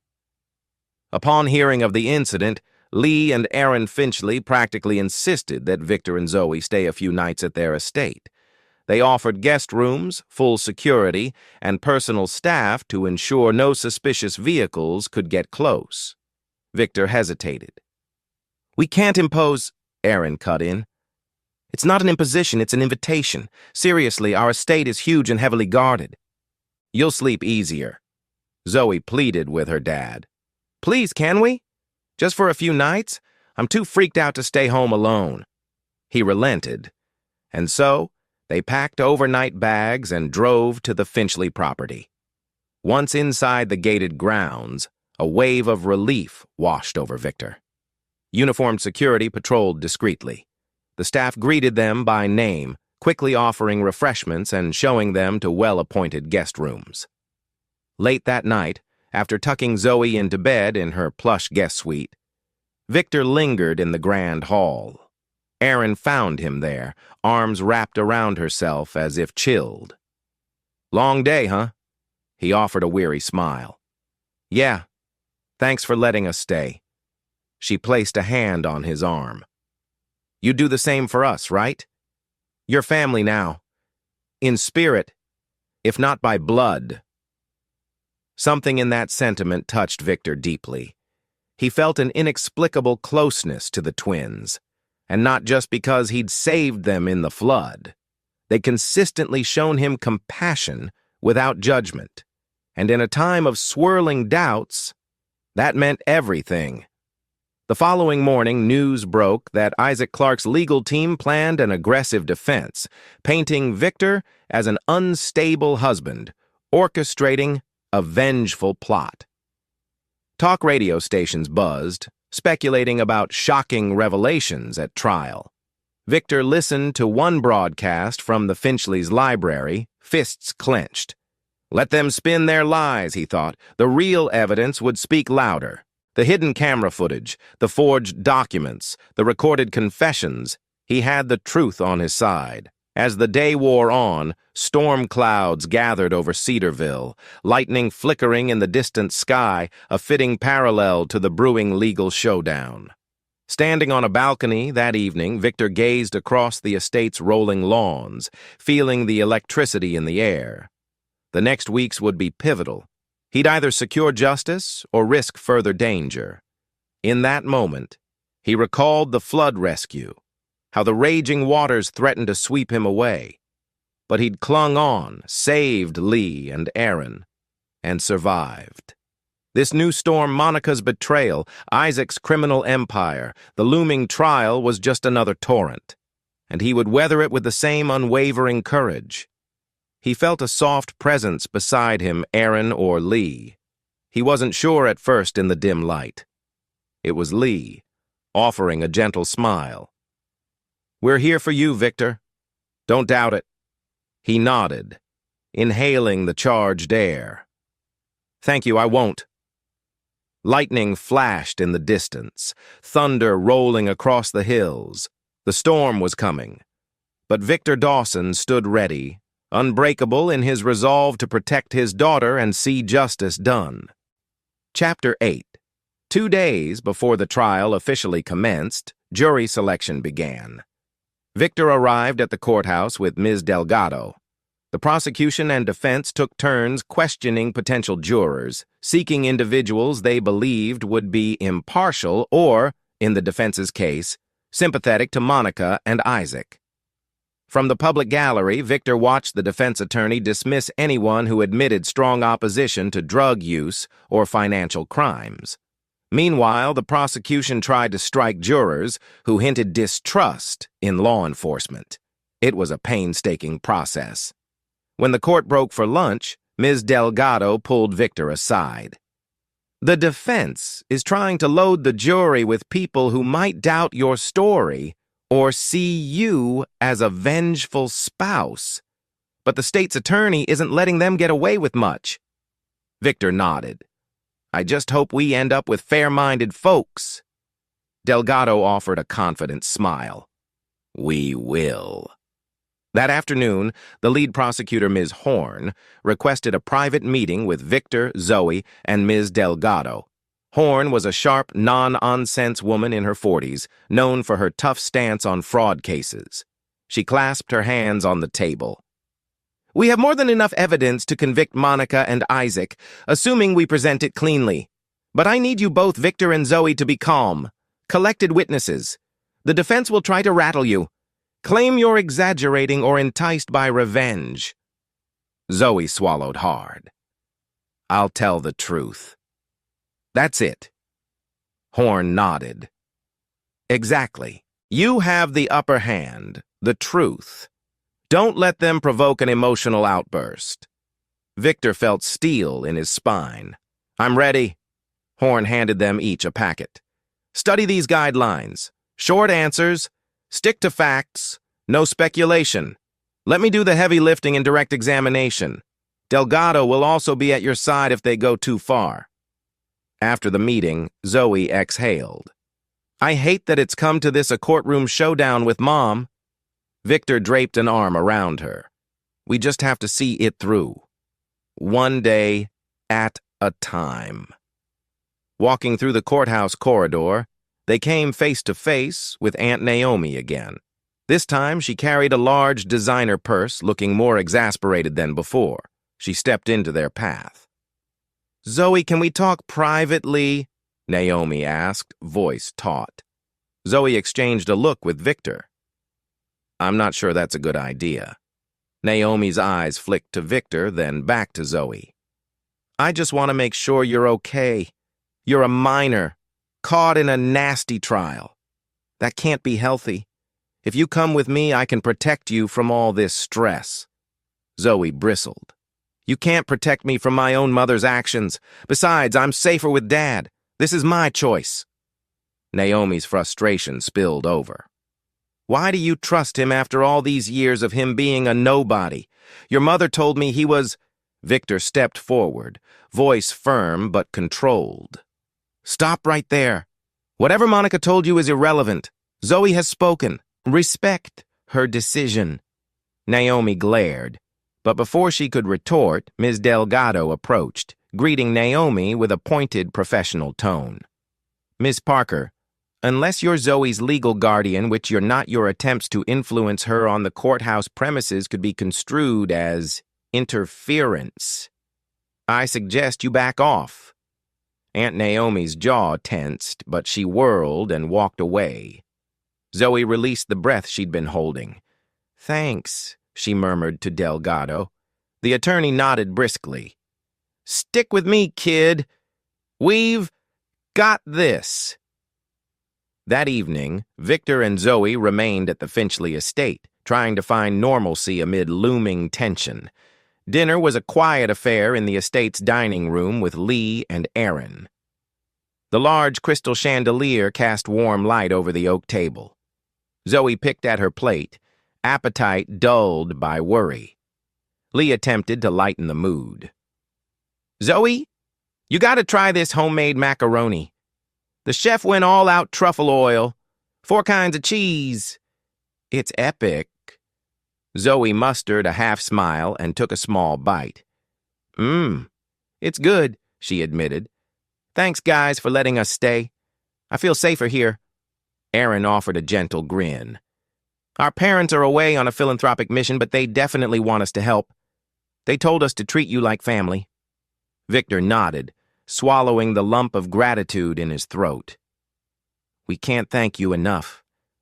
Once this is behind us, I promise to repay your kindness somehow." Lee waved dismissively. "You already did, remember? You saved us. Twice. If you count how you've stayed in our lives and taught us about real courage." A brief hush fell around the table. Despite the chaos swirling outside, a quiet sense of unity enveloped them. Late that night, just as Victor thought he might get some rest, his phone buzzed. An unfamiliar number. He answered cautiously. "Hello?" A shaky voice responded. "Mr. Dawson, you don't know me, but I used to work for Isaac Clarke's brokerage. I need to talk to you. Clarke threatened me to keep quiet, but I can't bear it. I've already reached out to the DA's office." Victor's pulse quickened. "Who is this?" "Name's Greg. I'm the accountant who set up those offshore accounts for Clarke. I want to give you the records that prove Monica and Isaac's plan was bigger than you think. They laundered a lot of money." A swirl of emotions roared through Victor. "I appreciate that, Greg. You need to share those records with the DA. That evidence could lock them up for good." Greg hesitated. "Yes, but I'm scared Clarke's people will come after me. They already harassed my family.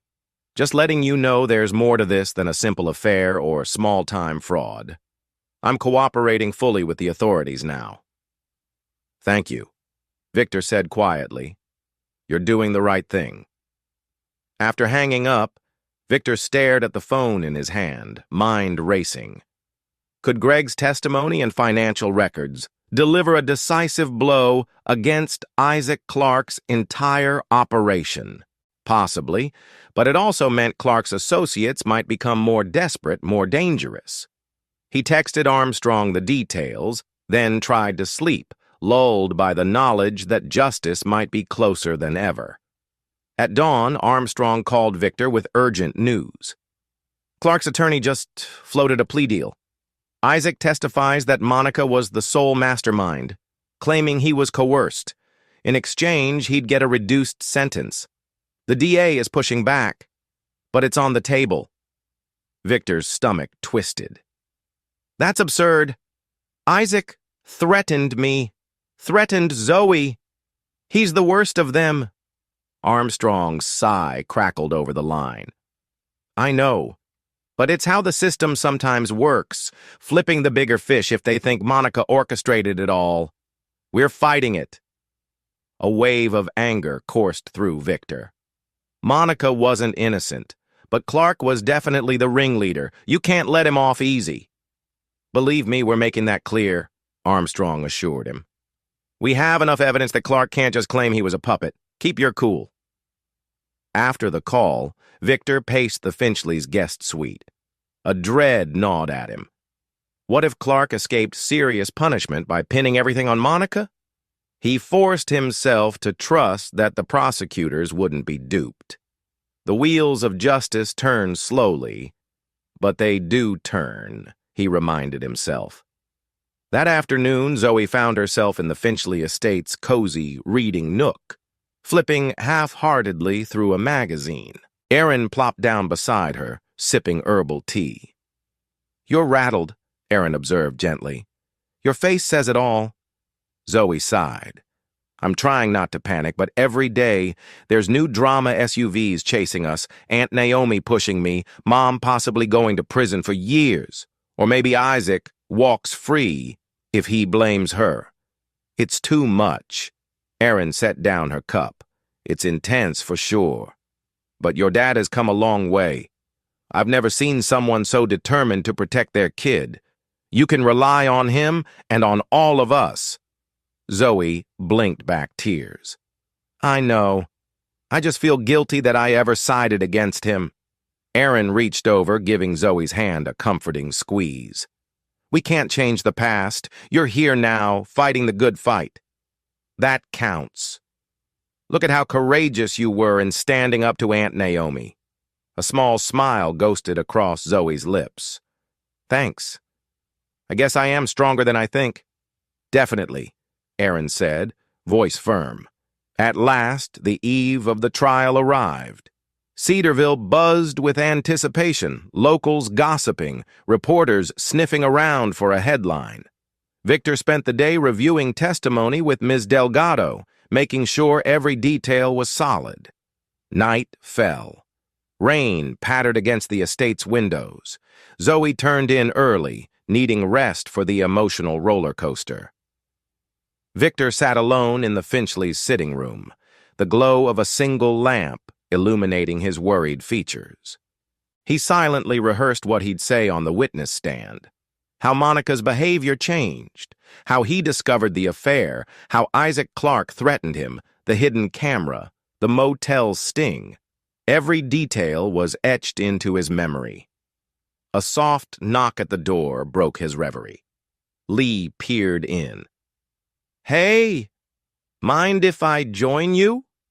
He gestured for her to come in. She settled into a nearby armchair. They sat in silence for a moment, the rain's soft hiss in the background. Finally, Lee spoke. Tomorrow's going to be tough, but you'll handle it. We believe in you. Victor nodded, voice hoarse. Thanks, means a lot. You and Aaron have been unbelievably supportive. Lee shrugged modestly. We just want what's right, you know? And we care about you guys. Family isn't only blood. He gazed out the window. Yeah, I'm learning that. They shared a quiet, companionable moment. The tension in Victor's chest eased slightly.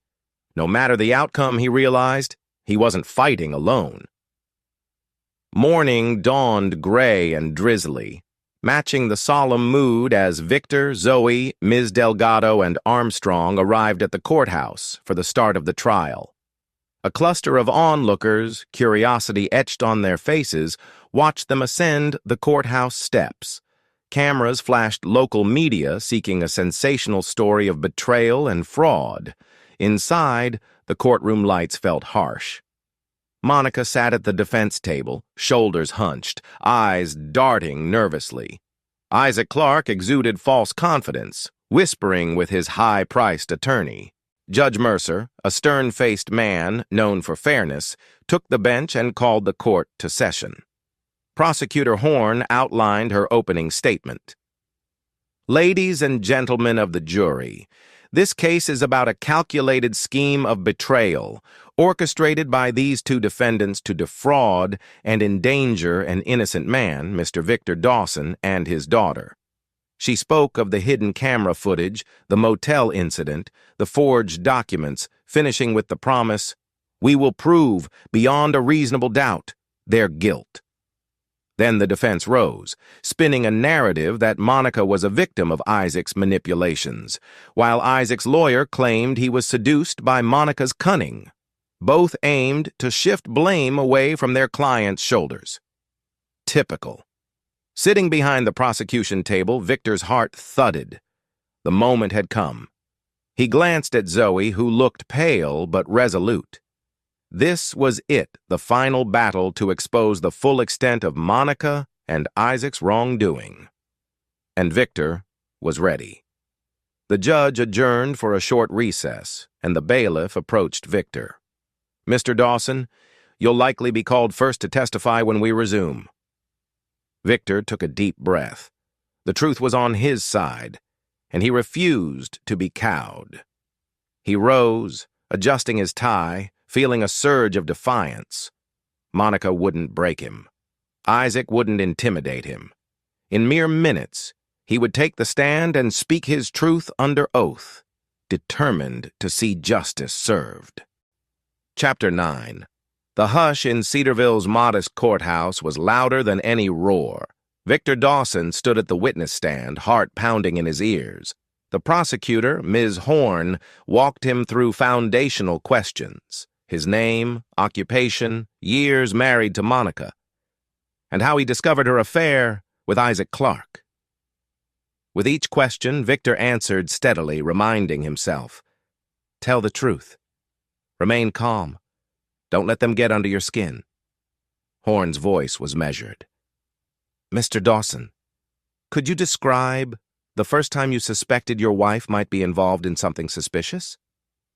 Victor cleared his throat. His gaze flicked briefly to the defense table where Monica sat, eyes lowered, and Isaac Clarke lounged with a smug tilt of his head. "I noticed Monica had been taking odd phone calls, stepping outside late at night. Our daughter Zoe became distant. Eventually, I spotted messages referencing someone named Isaac. And from there, her behavior escalated unexplained absences, secrecy, forging my signature on small documents." Horn nodded.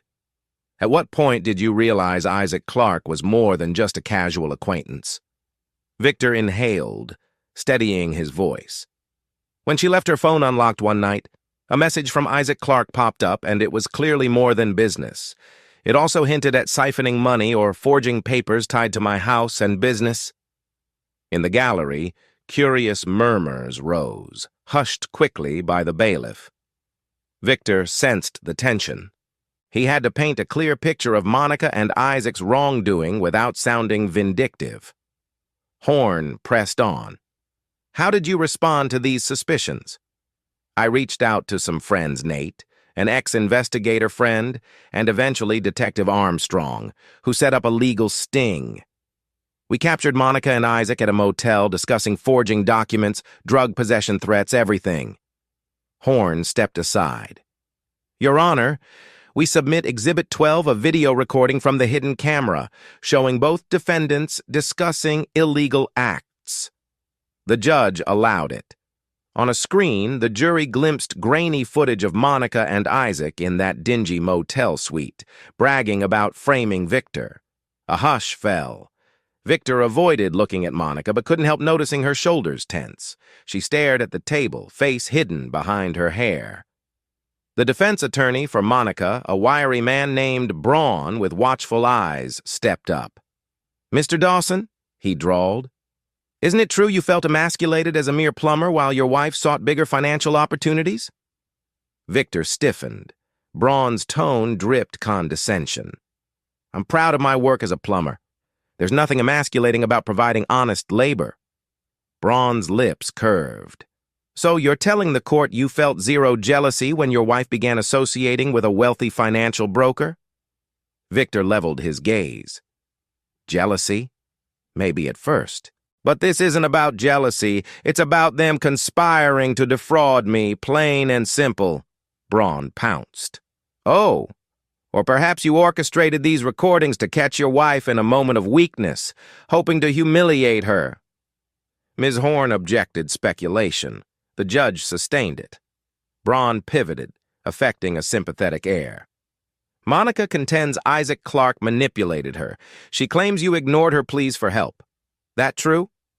Victor's brow furrowed. She never asked me for help regarding Isaac. She lied to me repeatedly. She involved our daughter in deception. There was no cry for help. It was a calculated betrayal. The attorney pressed on a bit longer, trying to paint Victor as a man scorned, but each attempt fizzled when confronted by the video evidence and the calm sincerity of Victor's answers. Even the jury's faces suggested skepticism toward Braun's insinuations. Next, Isaac's high-powered attorney, Ms. Caldwell, approached. She wore an impeccably tailored suit and exuded quiet ferocity. Mr. Dawson, my client maintains he was a victim of Monica's manipulations. He says she threatened to reveal private details if he didn't cooperate. Did you ever personally see him threaten your wife? Victor frowned. Of course. He threatened both me and her on multiple occasions. He bragged about forging documents, about planting drugs in my van. We have that on tape. Caldwell lifted her chin. But you didn't see him physically coerce your wife, correct? For all we know, those statements are mere bluster, not actual threats. Anxiety flared in Victor's gut, but he stayed poised. Threats don't have to be physical to be real. He had Monica fully complicit. She didn't appear coerced. She was laughing about scamming me. A flicker of tension crossed Caldwell's features. She shifted tactics. Is it possible that your wife was forced to laugh along? Out of fear? Victor grit his teeth.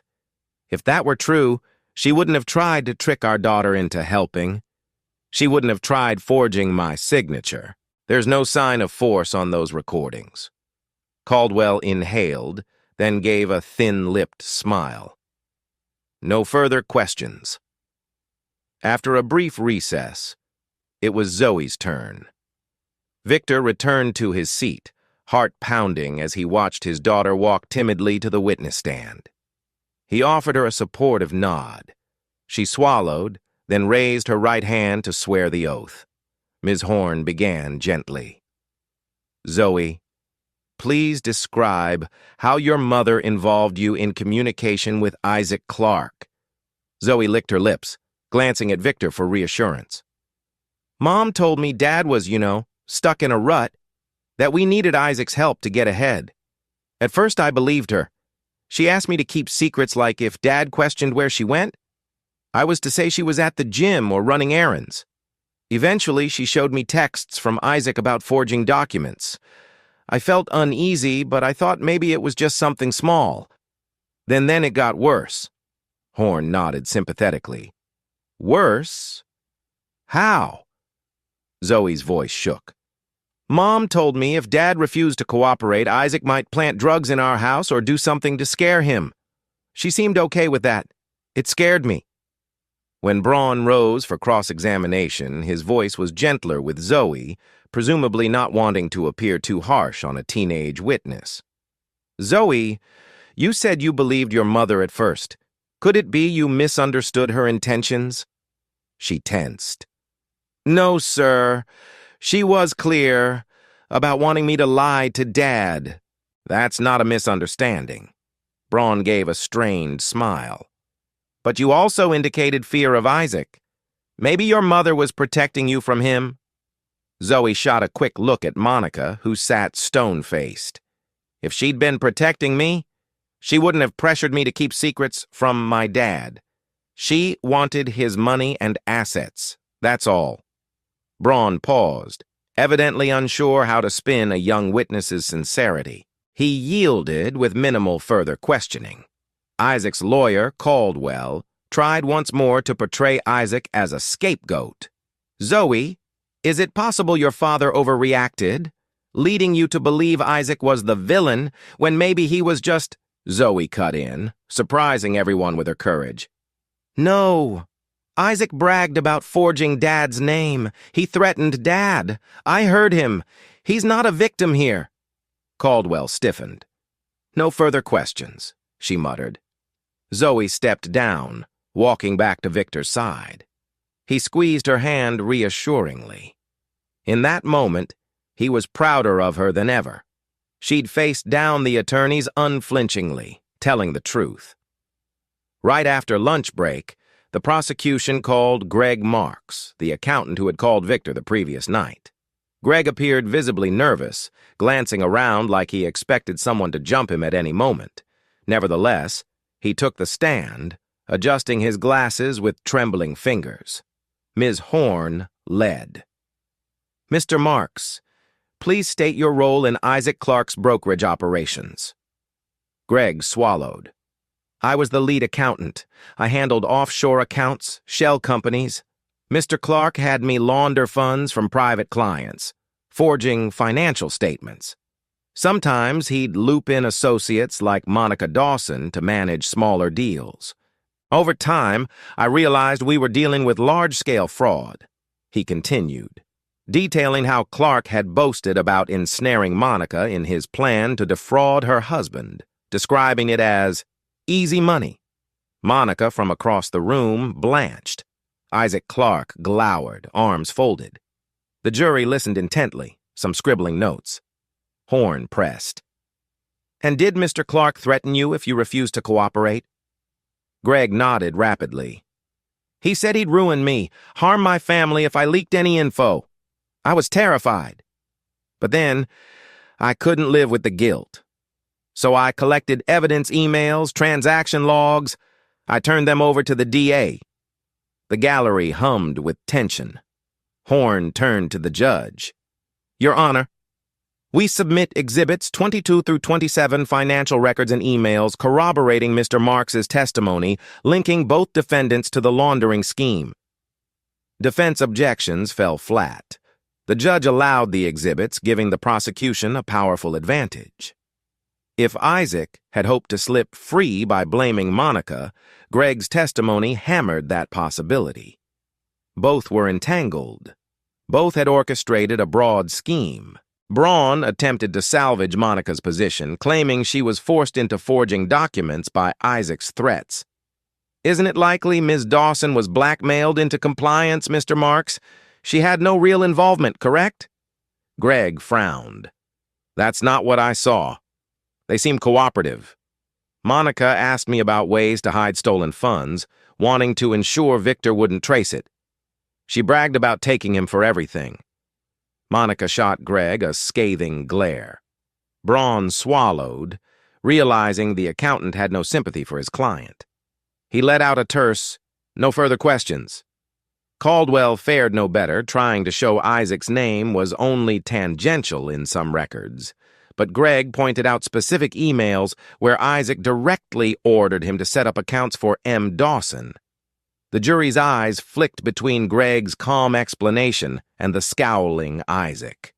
When Greg stepped down, the prosecution's case felt almost insurmountable. Victor exhaled, relief mixing with the adrenaline of seeing the conspiracy laid bare. Toward late afternoon, Monica's defense team dropped a bombshell. They requested a private meeting with the judge, claiming Monica suffered from an undisclosed mental health crisis that impaired her judgment during the alleged crimes. Whispers rippled through the courtroom. Victor, waiting on a wooden bench with Zoe, felt anxiety spike. A mental health claim? Monica was cunning, not incompetent. Another last-ditch tactic to avoid accountability. After a brief closed-door session, the judge emerged, face unreadable. He announced to the court that he'd allow the defense to present minimal evidence of Monica's mental state. The trial would continue, but the defense might argue diminished capacity. Zoe whispered, "Is that legit? Mom never acted mentally ill." Victor shook his head, jaw tight. "I think it's a ploy, but let's see how it plays out." Court recessed for the day. Outside, the sky had turned stormy gray, the air thick with humidity. Victor and Zoe stepped onto the courthouse steps, greeted by a swirl of local reporters demanding comments. They politely declined, weaving through the throng. Lee and Aaron Finchley waved from a distance, concern etched on their faces. They'd attended the day's proceedings, sitting discreetly behind the row of spectators. As soon as the group converged, Aaron asked, "What's all this about Monica's mental health claim?" Victor rubbed his forehead. "We don't know yet. Probably a desperate tactic." Zoe, eyes shadowed by fatigue, murmured, "I just want this to end. But every day there's another twist." They returned to the Finchley estate, where staff had prepared a simple but comforting meal. Yet the atmosphere remained tense. The knowledge that tomorrow would bring more cross-examination, more legal maneuvers, weighed heavily on everyone. After dinner, Zoe retreated to her guest room. Victor lingered in the large, softly lit living area. He gazed through the picture window at the rolling lawns. Storm clouds flickered with distant lightning. A quiet voice startled him. "Victor." Turning, he saw Aaron, hair loose around her shoulders. "Everyone else is in bed. You okay?" He forced a reassuring smile. "Yeah, just a lot on my mind." She perched on the arm of the sofa. "You did great today. The jury's clearly on your side." Victor exhaled. "I hope so. Monica and Isaac seem cornered, but they're fighting back with every trick. If they drag Zoe into more drama..." He trailed off, fists clenching at the thought. Aaron laid a comforting hand on his shoulder. "We're close to the finish line. Hang in there." He nodded gratefully. "Couldn't have done it without you guys." She smiled, and for a moment, silence blanketed them, a companionship forged through adversity. The overhead thunder rumbled, echoing the tension building for the final days of trial. Chapter 10. Morning broke with a swirl of ominous clouds overhead. The courthouse brimmed with a subdued crowd. News had spread about the mental health angle, and spectators were eager for more drama. Victor, seated behind the prosecution table, watched as Monica was called to the stand by her own defense counsel. She walked slowly, wearing a bland beige suit, her hands trembling. Whether it was genuine or strategic, Victor couldn't discern. She took the oath, eyes flickering around the courtroom before settling on the floor. Braun began softly. "Monica, can you describe your mental state in the months leading up to these events?" She sighed, shakily. I felt trapped, depressed. My marriage was suffocating me. I had no options. Isaac offered an escape, but soon he was the one pressuring me to do illegal things." Her voice quivered, and tears brimmed. Zoe, observing from the benches, looked torn between anger and pity. Victor kept his expression neutral. Braun continued, "You're saying Isaac manipulated you during a fragile period?" She nodded. "Yes. He threatened me and said if I didn't comply, he'd harm Zoe. I was terrified, so I tried to act like everything was my idea, hoping he'd let Zoe go." It was a carefully crafted narrative. Monica as a victim, self-sacrificing mother under the thrall of a dangerous man. Victor clenched his jaw, remembering the motel video. She hadn't acted terrified or forced. She'd giggled about scamming him. The jury, however, might be swayed by tears. Ms. Horn rose, her posture brisk. Mrs. Dawson, you claim Isaac pressured you, but the motel footage shows you laughing, calling your husband naive, boasting about forging his signature. Care to explain? Monica fidgeted. I was forced to laugh to appear like I was in control. If I showed fear, Isaac might escalate. Horn's voice sharpened. So you're saying you pretended all that? But we have other videos. Text messages where you told your daughter that Dad was worthless, just a plumber. Was that pretense too? Monica's tears glistened. I was lashing out. I didn't know how to handle my mental state. Horn cut in. Did Isaac also force you to instruct your daughter to hide evidence from Mr. Dawson or threaten you until you wrote emails to the accountant about laundering funds? Monica's face tightened. He coerced me, yes. The prosecutor's eyes narrowed. The same Isaac Clarke, who was rarely physically near you, who you met secretly by your own arrangement, who gave you direct instructions on forging documents? Yes, I was scared, Monica repeated, but the jury's growing skepticism was palpable. Horn hammered the final point. If you were so frightened for Zoe's safety, why involve Zoe in the scheme at all? Why speak to her about forging documents instead of going to the police? Monica's tears dried up. A faint snarl twisted her lips, quickly hidden. I was out of options. Silence.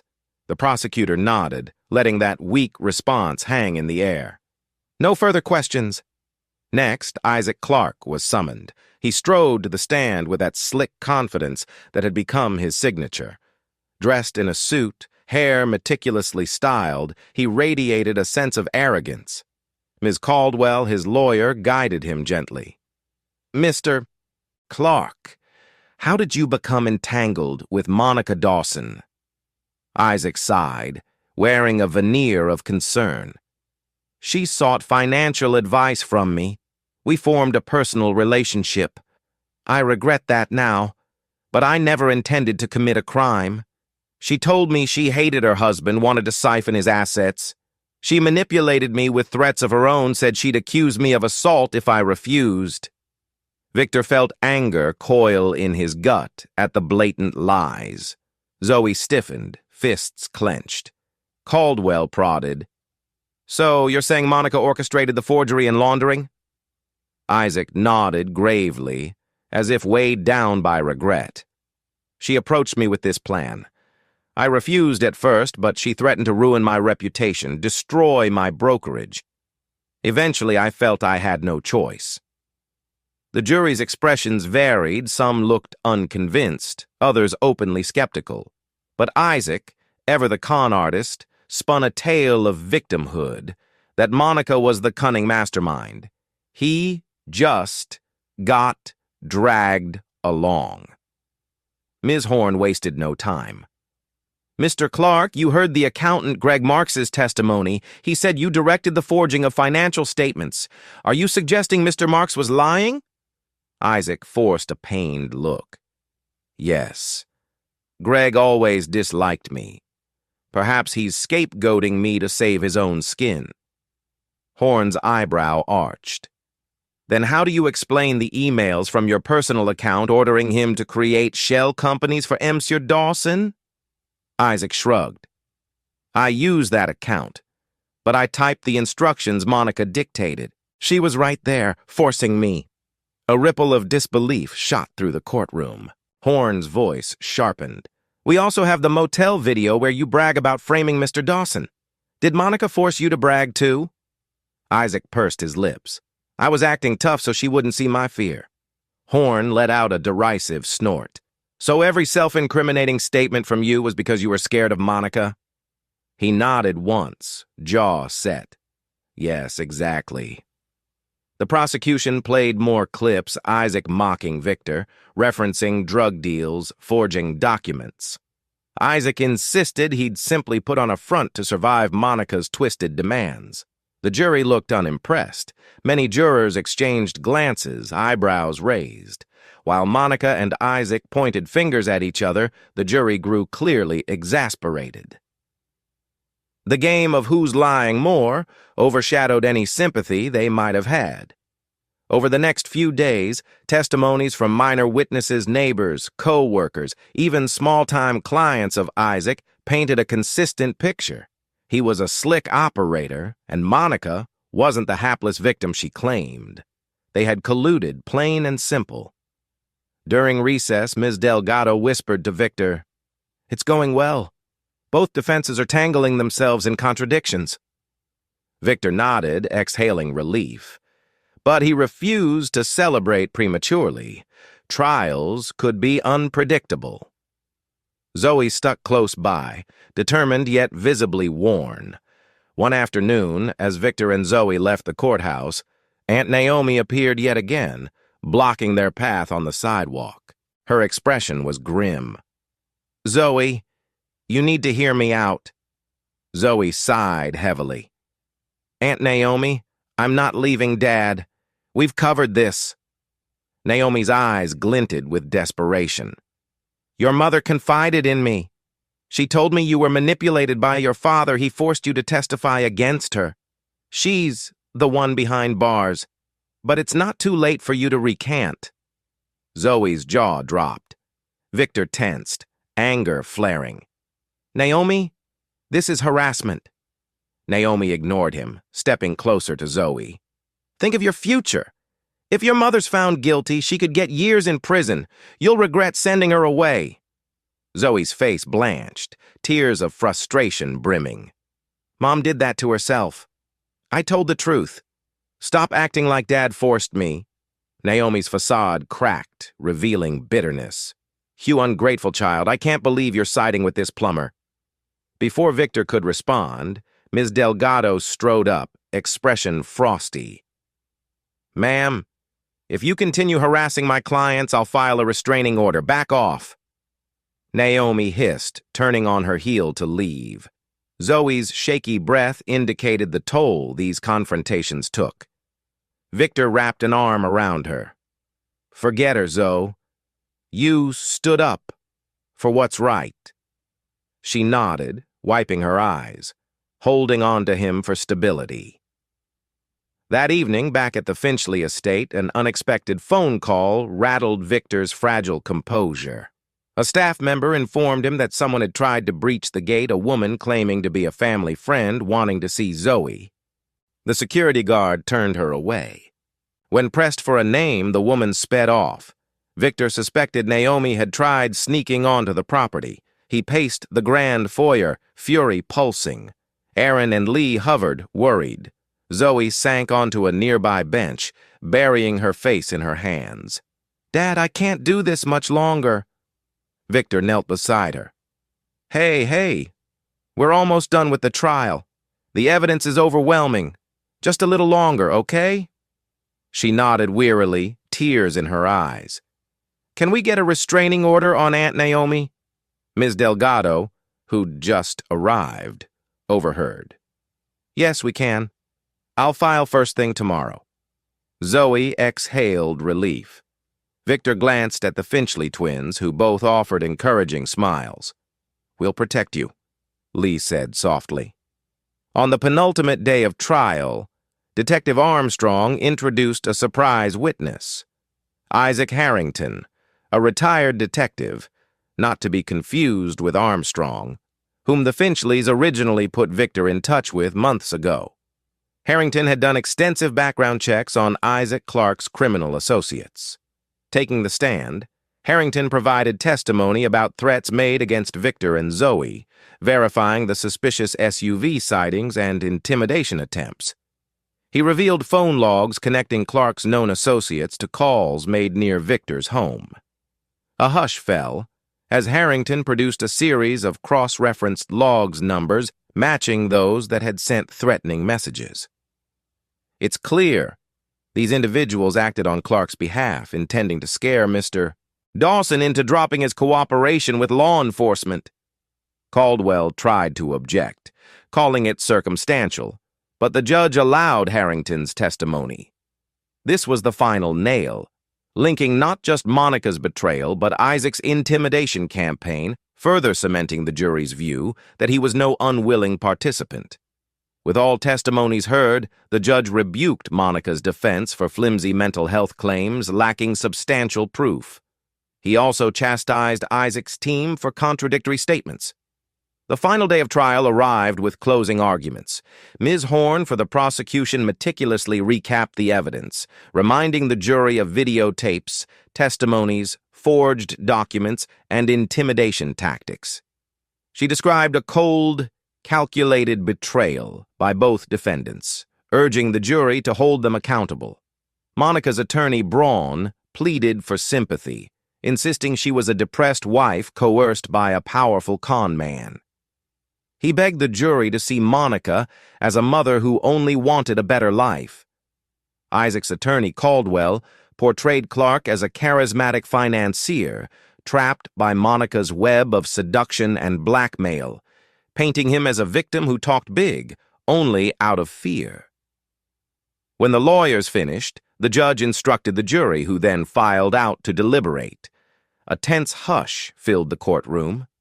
Victor's fate and that of Monica and Isaac lay in the hands of those 12 jurors. Chapter 11. For 2 agonizing days, the jury deliberated. Victor tried to occupy himself with work calls, but concentration was elusive. He'd find himself pacing the Finchley estate corridors, checking his phone for updates from Ms. Delgado or Detective Armstrong. Zoe spent hours in the twins' game room, half-heartedly playing video games or scrolling social media. On the second evening, with no verdict yet, a swirl of anxiety gripped them. Victor prepared dinner in the estate's massive kitchen comfort food, spaghetti, homemade sauce. Aaron and Lee helped, chopping herbs, trying to lighten the mood by discussing random topics like local festivals, the newest Netflix binge. Zoe eventually wandered in, sniffing the sauce. "Smells good," she mumbled. But the hollow look in her eyes told Victor everything. They were all on edge. Later that night, as lightning sliced the sky, the estate's security guard informed them over the intercom that Aunt Naomi was again at the gate, demanding entry. Victor's heartbeat hammered. Ms. Delgado had filed a restraining order, but it wasn't fully processed yet. He stepped to the security monitor, seeing Naomi's face contorted in anger. She shouted, "Let me in, or I'll call the cops on you for kidnapping Zoe." Zoe, hearing the commotion, joined him, trembling. "Dad, I don't want to see her." Victor stiffened, pressing the intercom button. "Naomi, you're trespassing.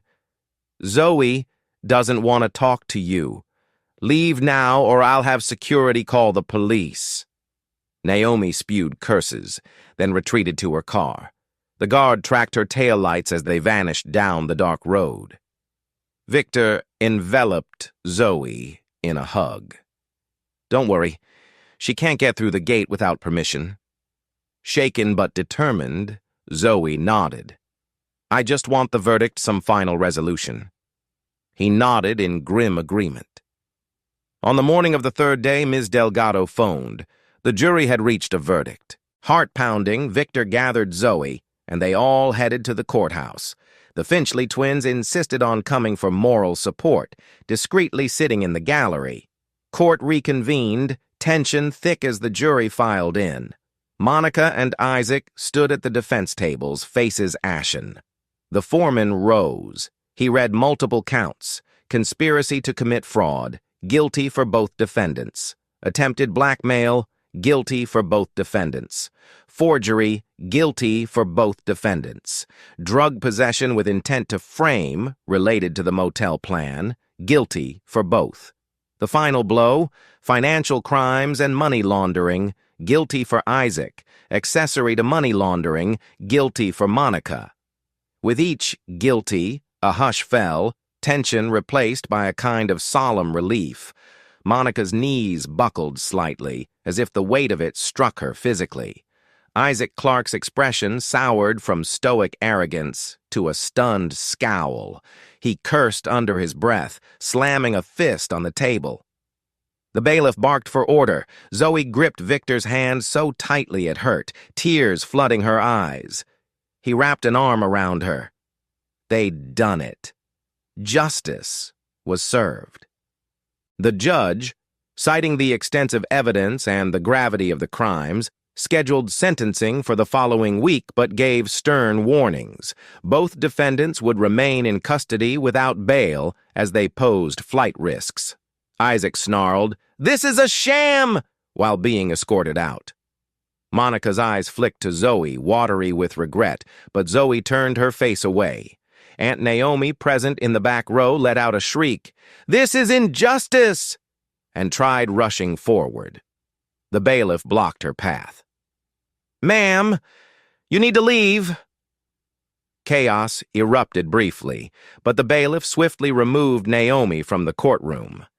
Victor ushered Zoe out amid the commotion, Ms. Delgado and Detective Armstrong guiding them away.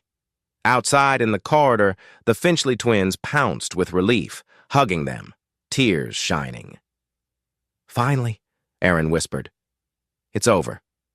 Victor closed his eyes, exhaling the tension that had coiled for months. "Yes," he murmured, "it's over." Despite the guilty verdict, raw feelings lingered.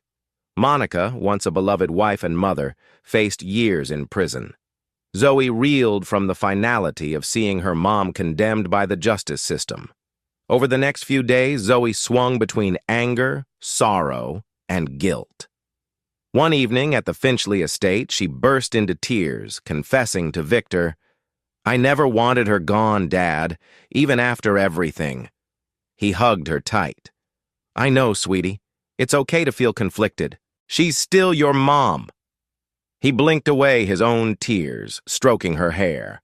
"But remember, she made these choices. You told the truth, that's not on you."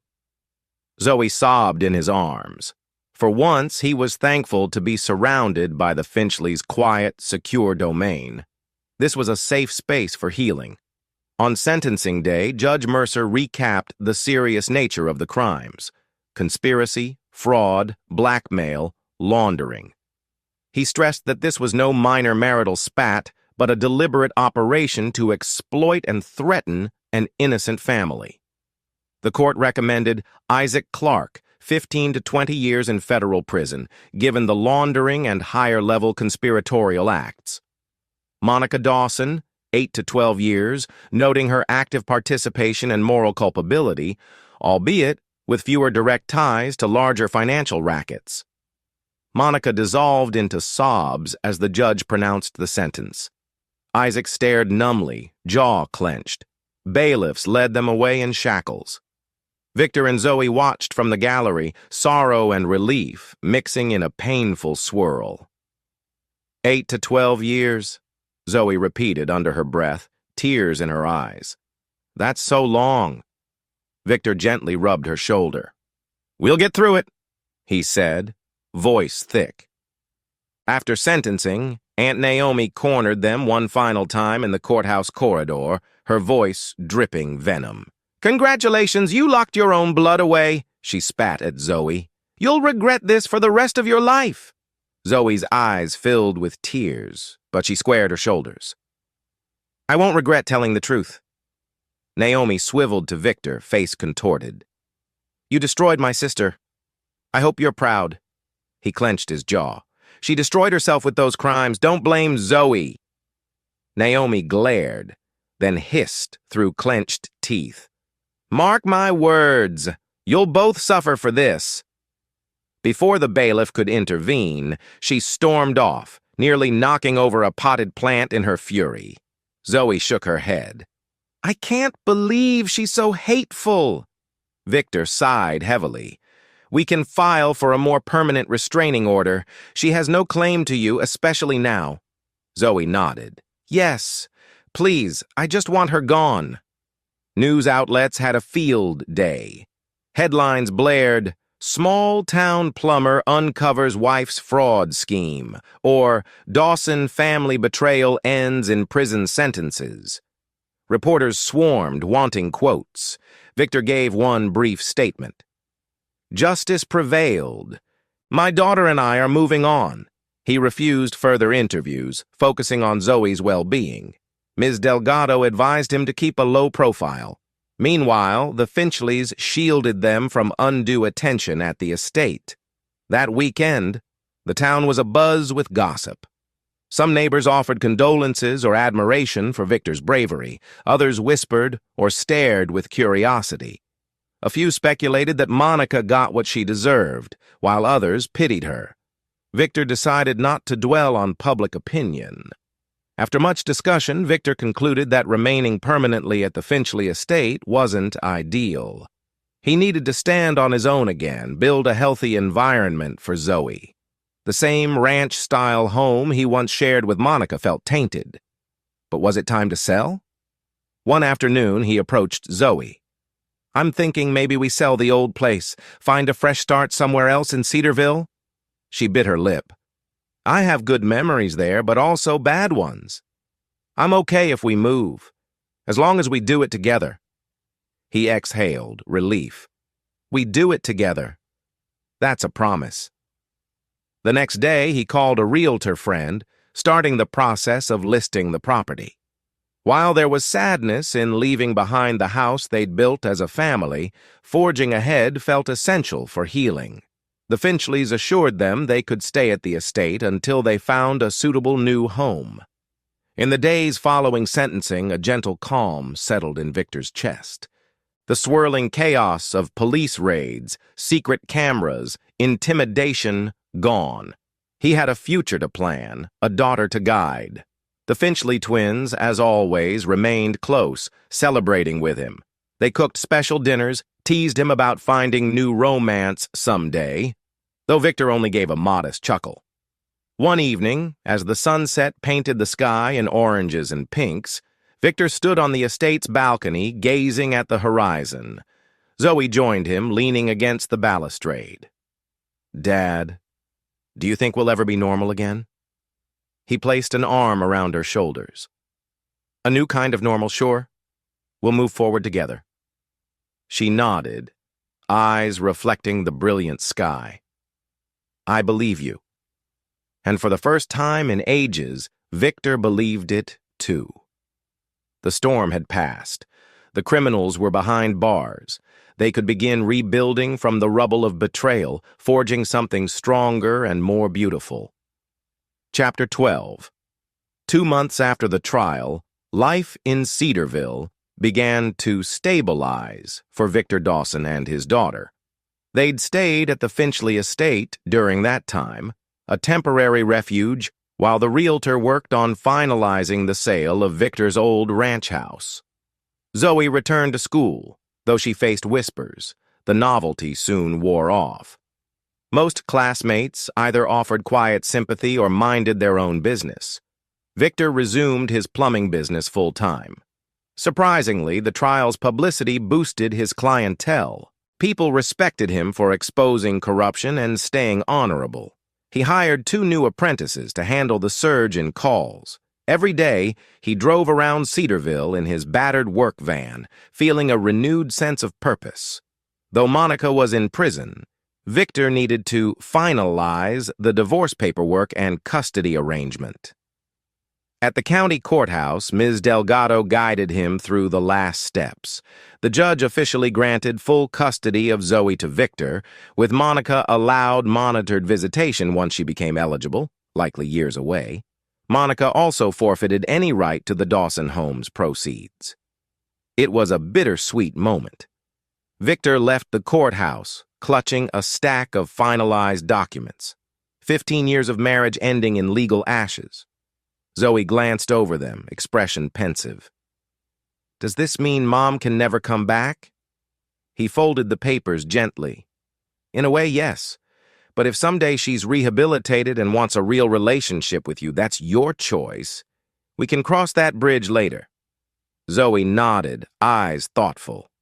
"I just want her to acknowledge what she did. Until then, I'm fine without her." Victor squeezed her shoulder. He was proud of her maturity, but ached for the lost innocence in her voice. With the ranch house sale pending, father and daughter began house hunting. They wanted something modest, yet newer, free from ghosts of betrayal. The realtor showed them a charming craftsman on a quiet, tree-lined street near Zoe's school. An open-concept living space, airy windows, and a bright backyard, a fresh start. Zoe's eyes lit up exploring the second-floor bedroom. She turned to Victor, excitement dancing across her features. "Dad, this room is huge compared to my old one." He smiled, stepping into the hallway. "You deserve it, kid. We both do." The Finchley twins even accompanied them to another viewing, offering playful critiques. "The kitchen needs better lighting." "Ooh, a perfect backyard for barbecues."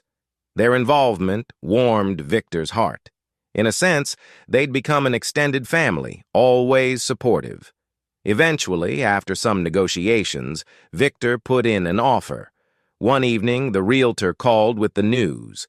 "They accepted your offer." Zoe and Victor high-fived, relief and excitement flooding them. A new home at last. Just when things seemed calm, Zoe approached Victor one night, guilt lining her features. "Dad, there's something I need to do. Or at least, consider." He motioned for her to continue. They sat on a patio bench in the Finchleys' sprawling garden, the evening air cool. She inhaled. "I want to visit Mom in prison." Victor's heart thumped. He'd half expected this conversation eventually, but not so soon. "You sure?" Zoe looked down. "I'm not forgiving her, not forgetting what she did, but I need closure. Or maybe I just want to see if she's sorry. I don't know." A swirl of conflicting emotions rose in Victor. He didn't trust Monica not to manipulate Zoe, but he also respected Zoe's autonomy. "You have that right. If that's what you need, I'll support you." Her eyes grew misty with gratitude. "I'd feel safer if you came with me if that's allowed." He nodded, hugging her gently. "Of course. We'll check with Ms. Delgado about visitation guidelines." 2 weeks later, father and daughter drove to the women's correctional facility about an hour outside Cedarville. The building was all stark concrete and chain-link fences topped with barbed wire. Zoe clutched a small notebook, nervously scribbling. Victor's gut tightened with protective instincts. After the usual security checks, they sat at a metal table in a large visiting area. Monica entered, wearing a drab prison uniform, hair disheveled, face gaunt. She froze upon seeing them, especially Zoe. Monica. "Zoe! Oh, my baby!" Tears welled. Zoe stiffened, arms crossed. "Hi, Mom!" A guard stood nearby, watching. Monica sat across from them, eyes flicking to Victor with resentment. "You brought her here? Why?" Zoe bristled. "This was my idea. I wanted to see if you had anything to say." Monica's gaze darted between them. "I'm sorry," she whispered, voice cracking. "I was so lost, in a dark place. Isaac twisted me up. I never wanted to hurt you." Zoe's eyes glistened. "Stop blaming Isaac. You threatened Dad. You lied to me. You did it willingly. Are you sorry about that?" Monica's chin trembled. Yes, I am. I was jealous, hateful. I thought life was passing me by, that your father was a dead end. But I see how wrong I was. This place, it's hell, Zoe. Believe me, I never meant to drag you down." Zoe stared at the table, tears slipping down her cheeks. Victor's own anger flared, but he stayed silent, letting Zoe speak. Finally, she murmured, "I don't know if I can forgive you right now, but I had to see you." Monica's face contorted with regret. "I understand. Just remember I love you, even if I'm broken." Silence hovered. Then the guard indicated time was nearly up. Monica reached out as if wanting to hold Zoe's hand, but Zoe pulled back, uncertain. She rose, tears in her eyes. "Dad, I'm ready to go." Victor stood, locking eyes with Monica. She seemed to shrink under his gaze, words failing her. He gave a curt nod, then followed Zoe away. No heated confrontation, no final blow, just a desolate sadness. He realized, ironically, that was closure in its own right. On the drive back, Zoe wept quietly at first, then calmed, leaning her head against the window. The farmland blurred by in golden and green hues. Victor reached over, giving her hand a gentle squeeze. She sniffed. "I think I feel relieved. I saw her. She's miserable. Maybe she really does regret it." Victor spoke softly. "Maybe. Regret doesn't always erase the damage." Zoe nodded. "I know, but I needed that. Thank you for coming." He kissed the top of her head. "I'm proud of you, Zoe. You handled that with more grace than I ever could have mustered." She offered a tremulous smile. "I learned from you, Dad." And just like that, father and daughter forged another bond, stepping forward on the path of healing. Finally, the day arrived for them to move into their new craftsman home. The Finchleys insisted on throwing a small farewell gathering, more of a see-you-soon celebration. A handful of estate staff helped load furniture into Victor's newly leased pickup truck, along with a hired moving van for the heavier items. Lee and Aaron flitted around, giving instructions and comedic commentary. "Victor, don't scratch that table. It's an antique kidding." Or, "Zoe, we labeled your boxes with emojis, hope you don't mind." Their laughter eased the bittersweet feeling of leaving the estate. As the final box was secured, the twins enveloped Victor in a group hug.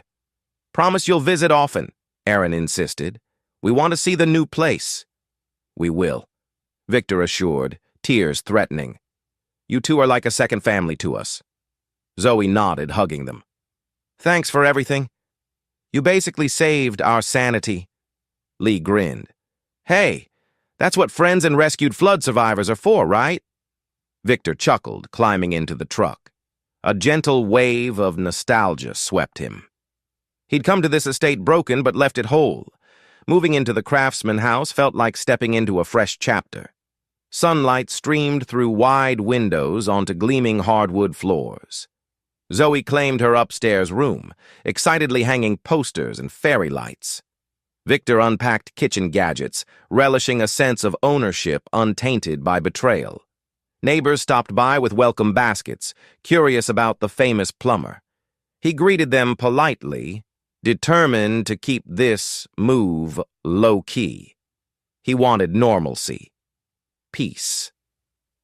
That first evening in their new home, father and daughter improvised a pizza picnic on the living room floor, no dining table yet.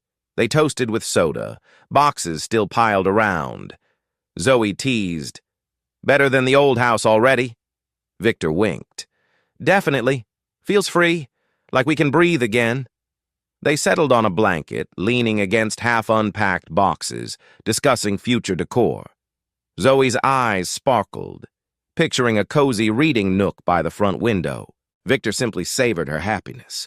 The hum of contentment replaced months of chaos. This was the promise of a new life. No secrets, no fear, just the love of a father and daughter forging onward. 2 weeks into their new routine, a phone call from Lee Finchley brought more good news. "Victor, guess what? Our parents are hosting a philanthropic gala in Cedarville next month. They want to honor local heroes, and they specifically mentioned you. Would you accept a small award?" Victor stammered. "Award? For what?" Aaron chimed in on speaker. "For community courage, I guess. Your story spread. People see you as a symbol of standing up against corruption. Dad insisted you deserve recognition."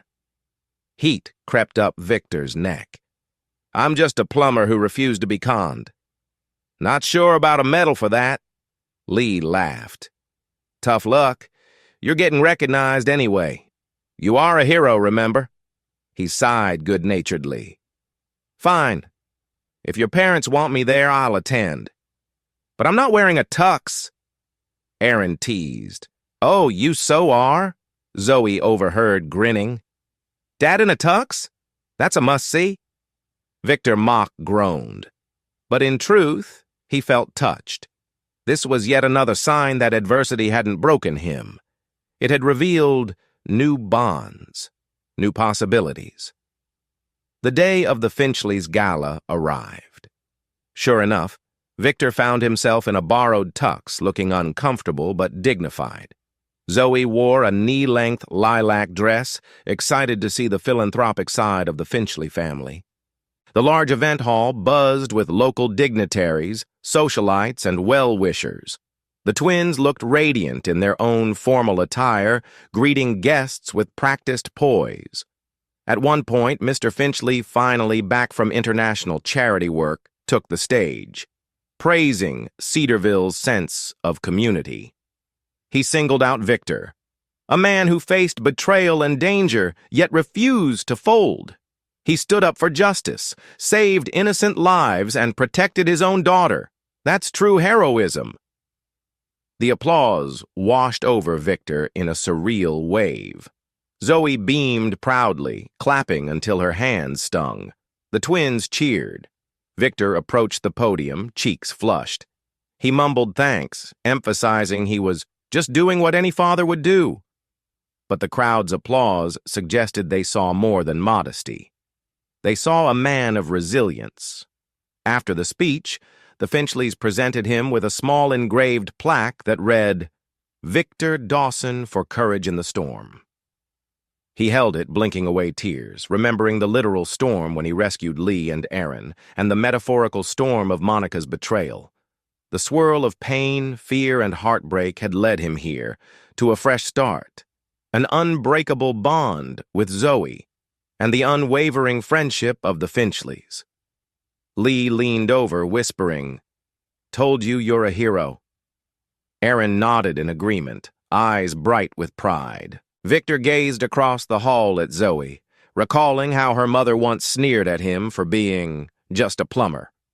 Yet here he was, revered by a crowd, not for wealth or fancy degrees, but for integrity and love.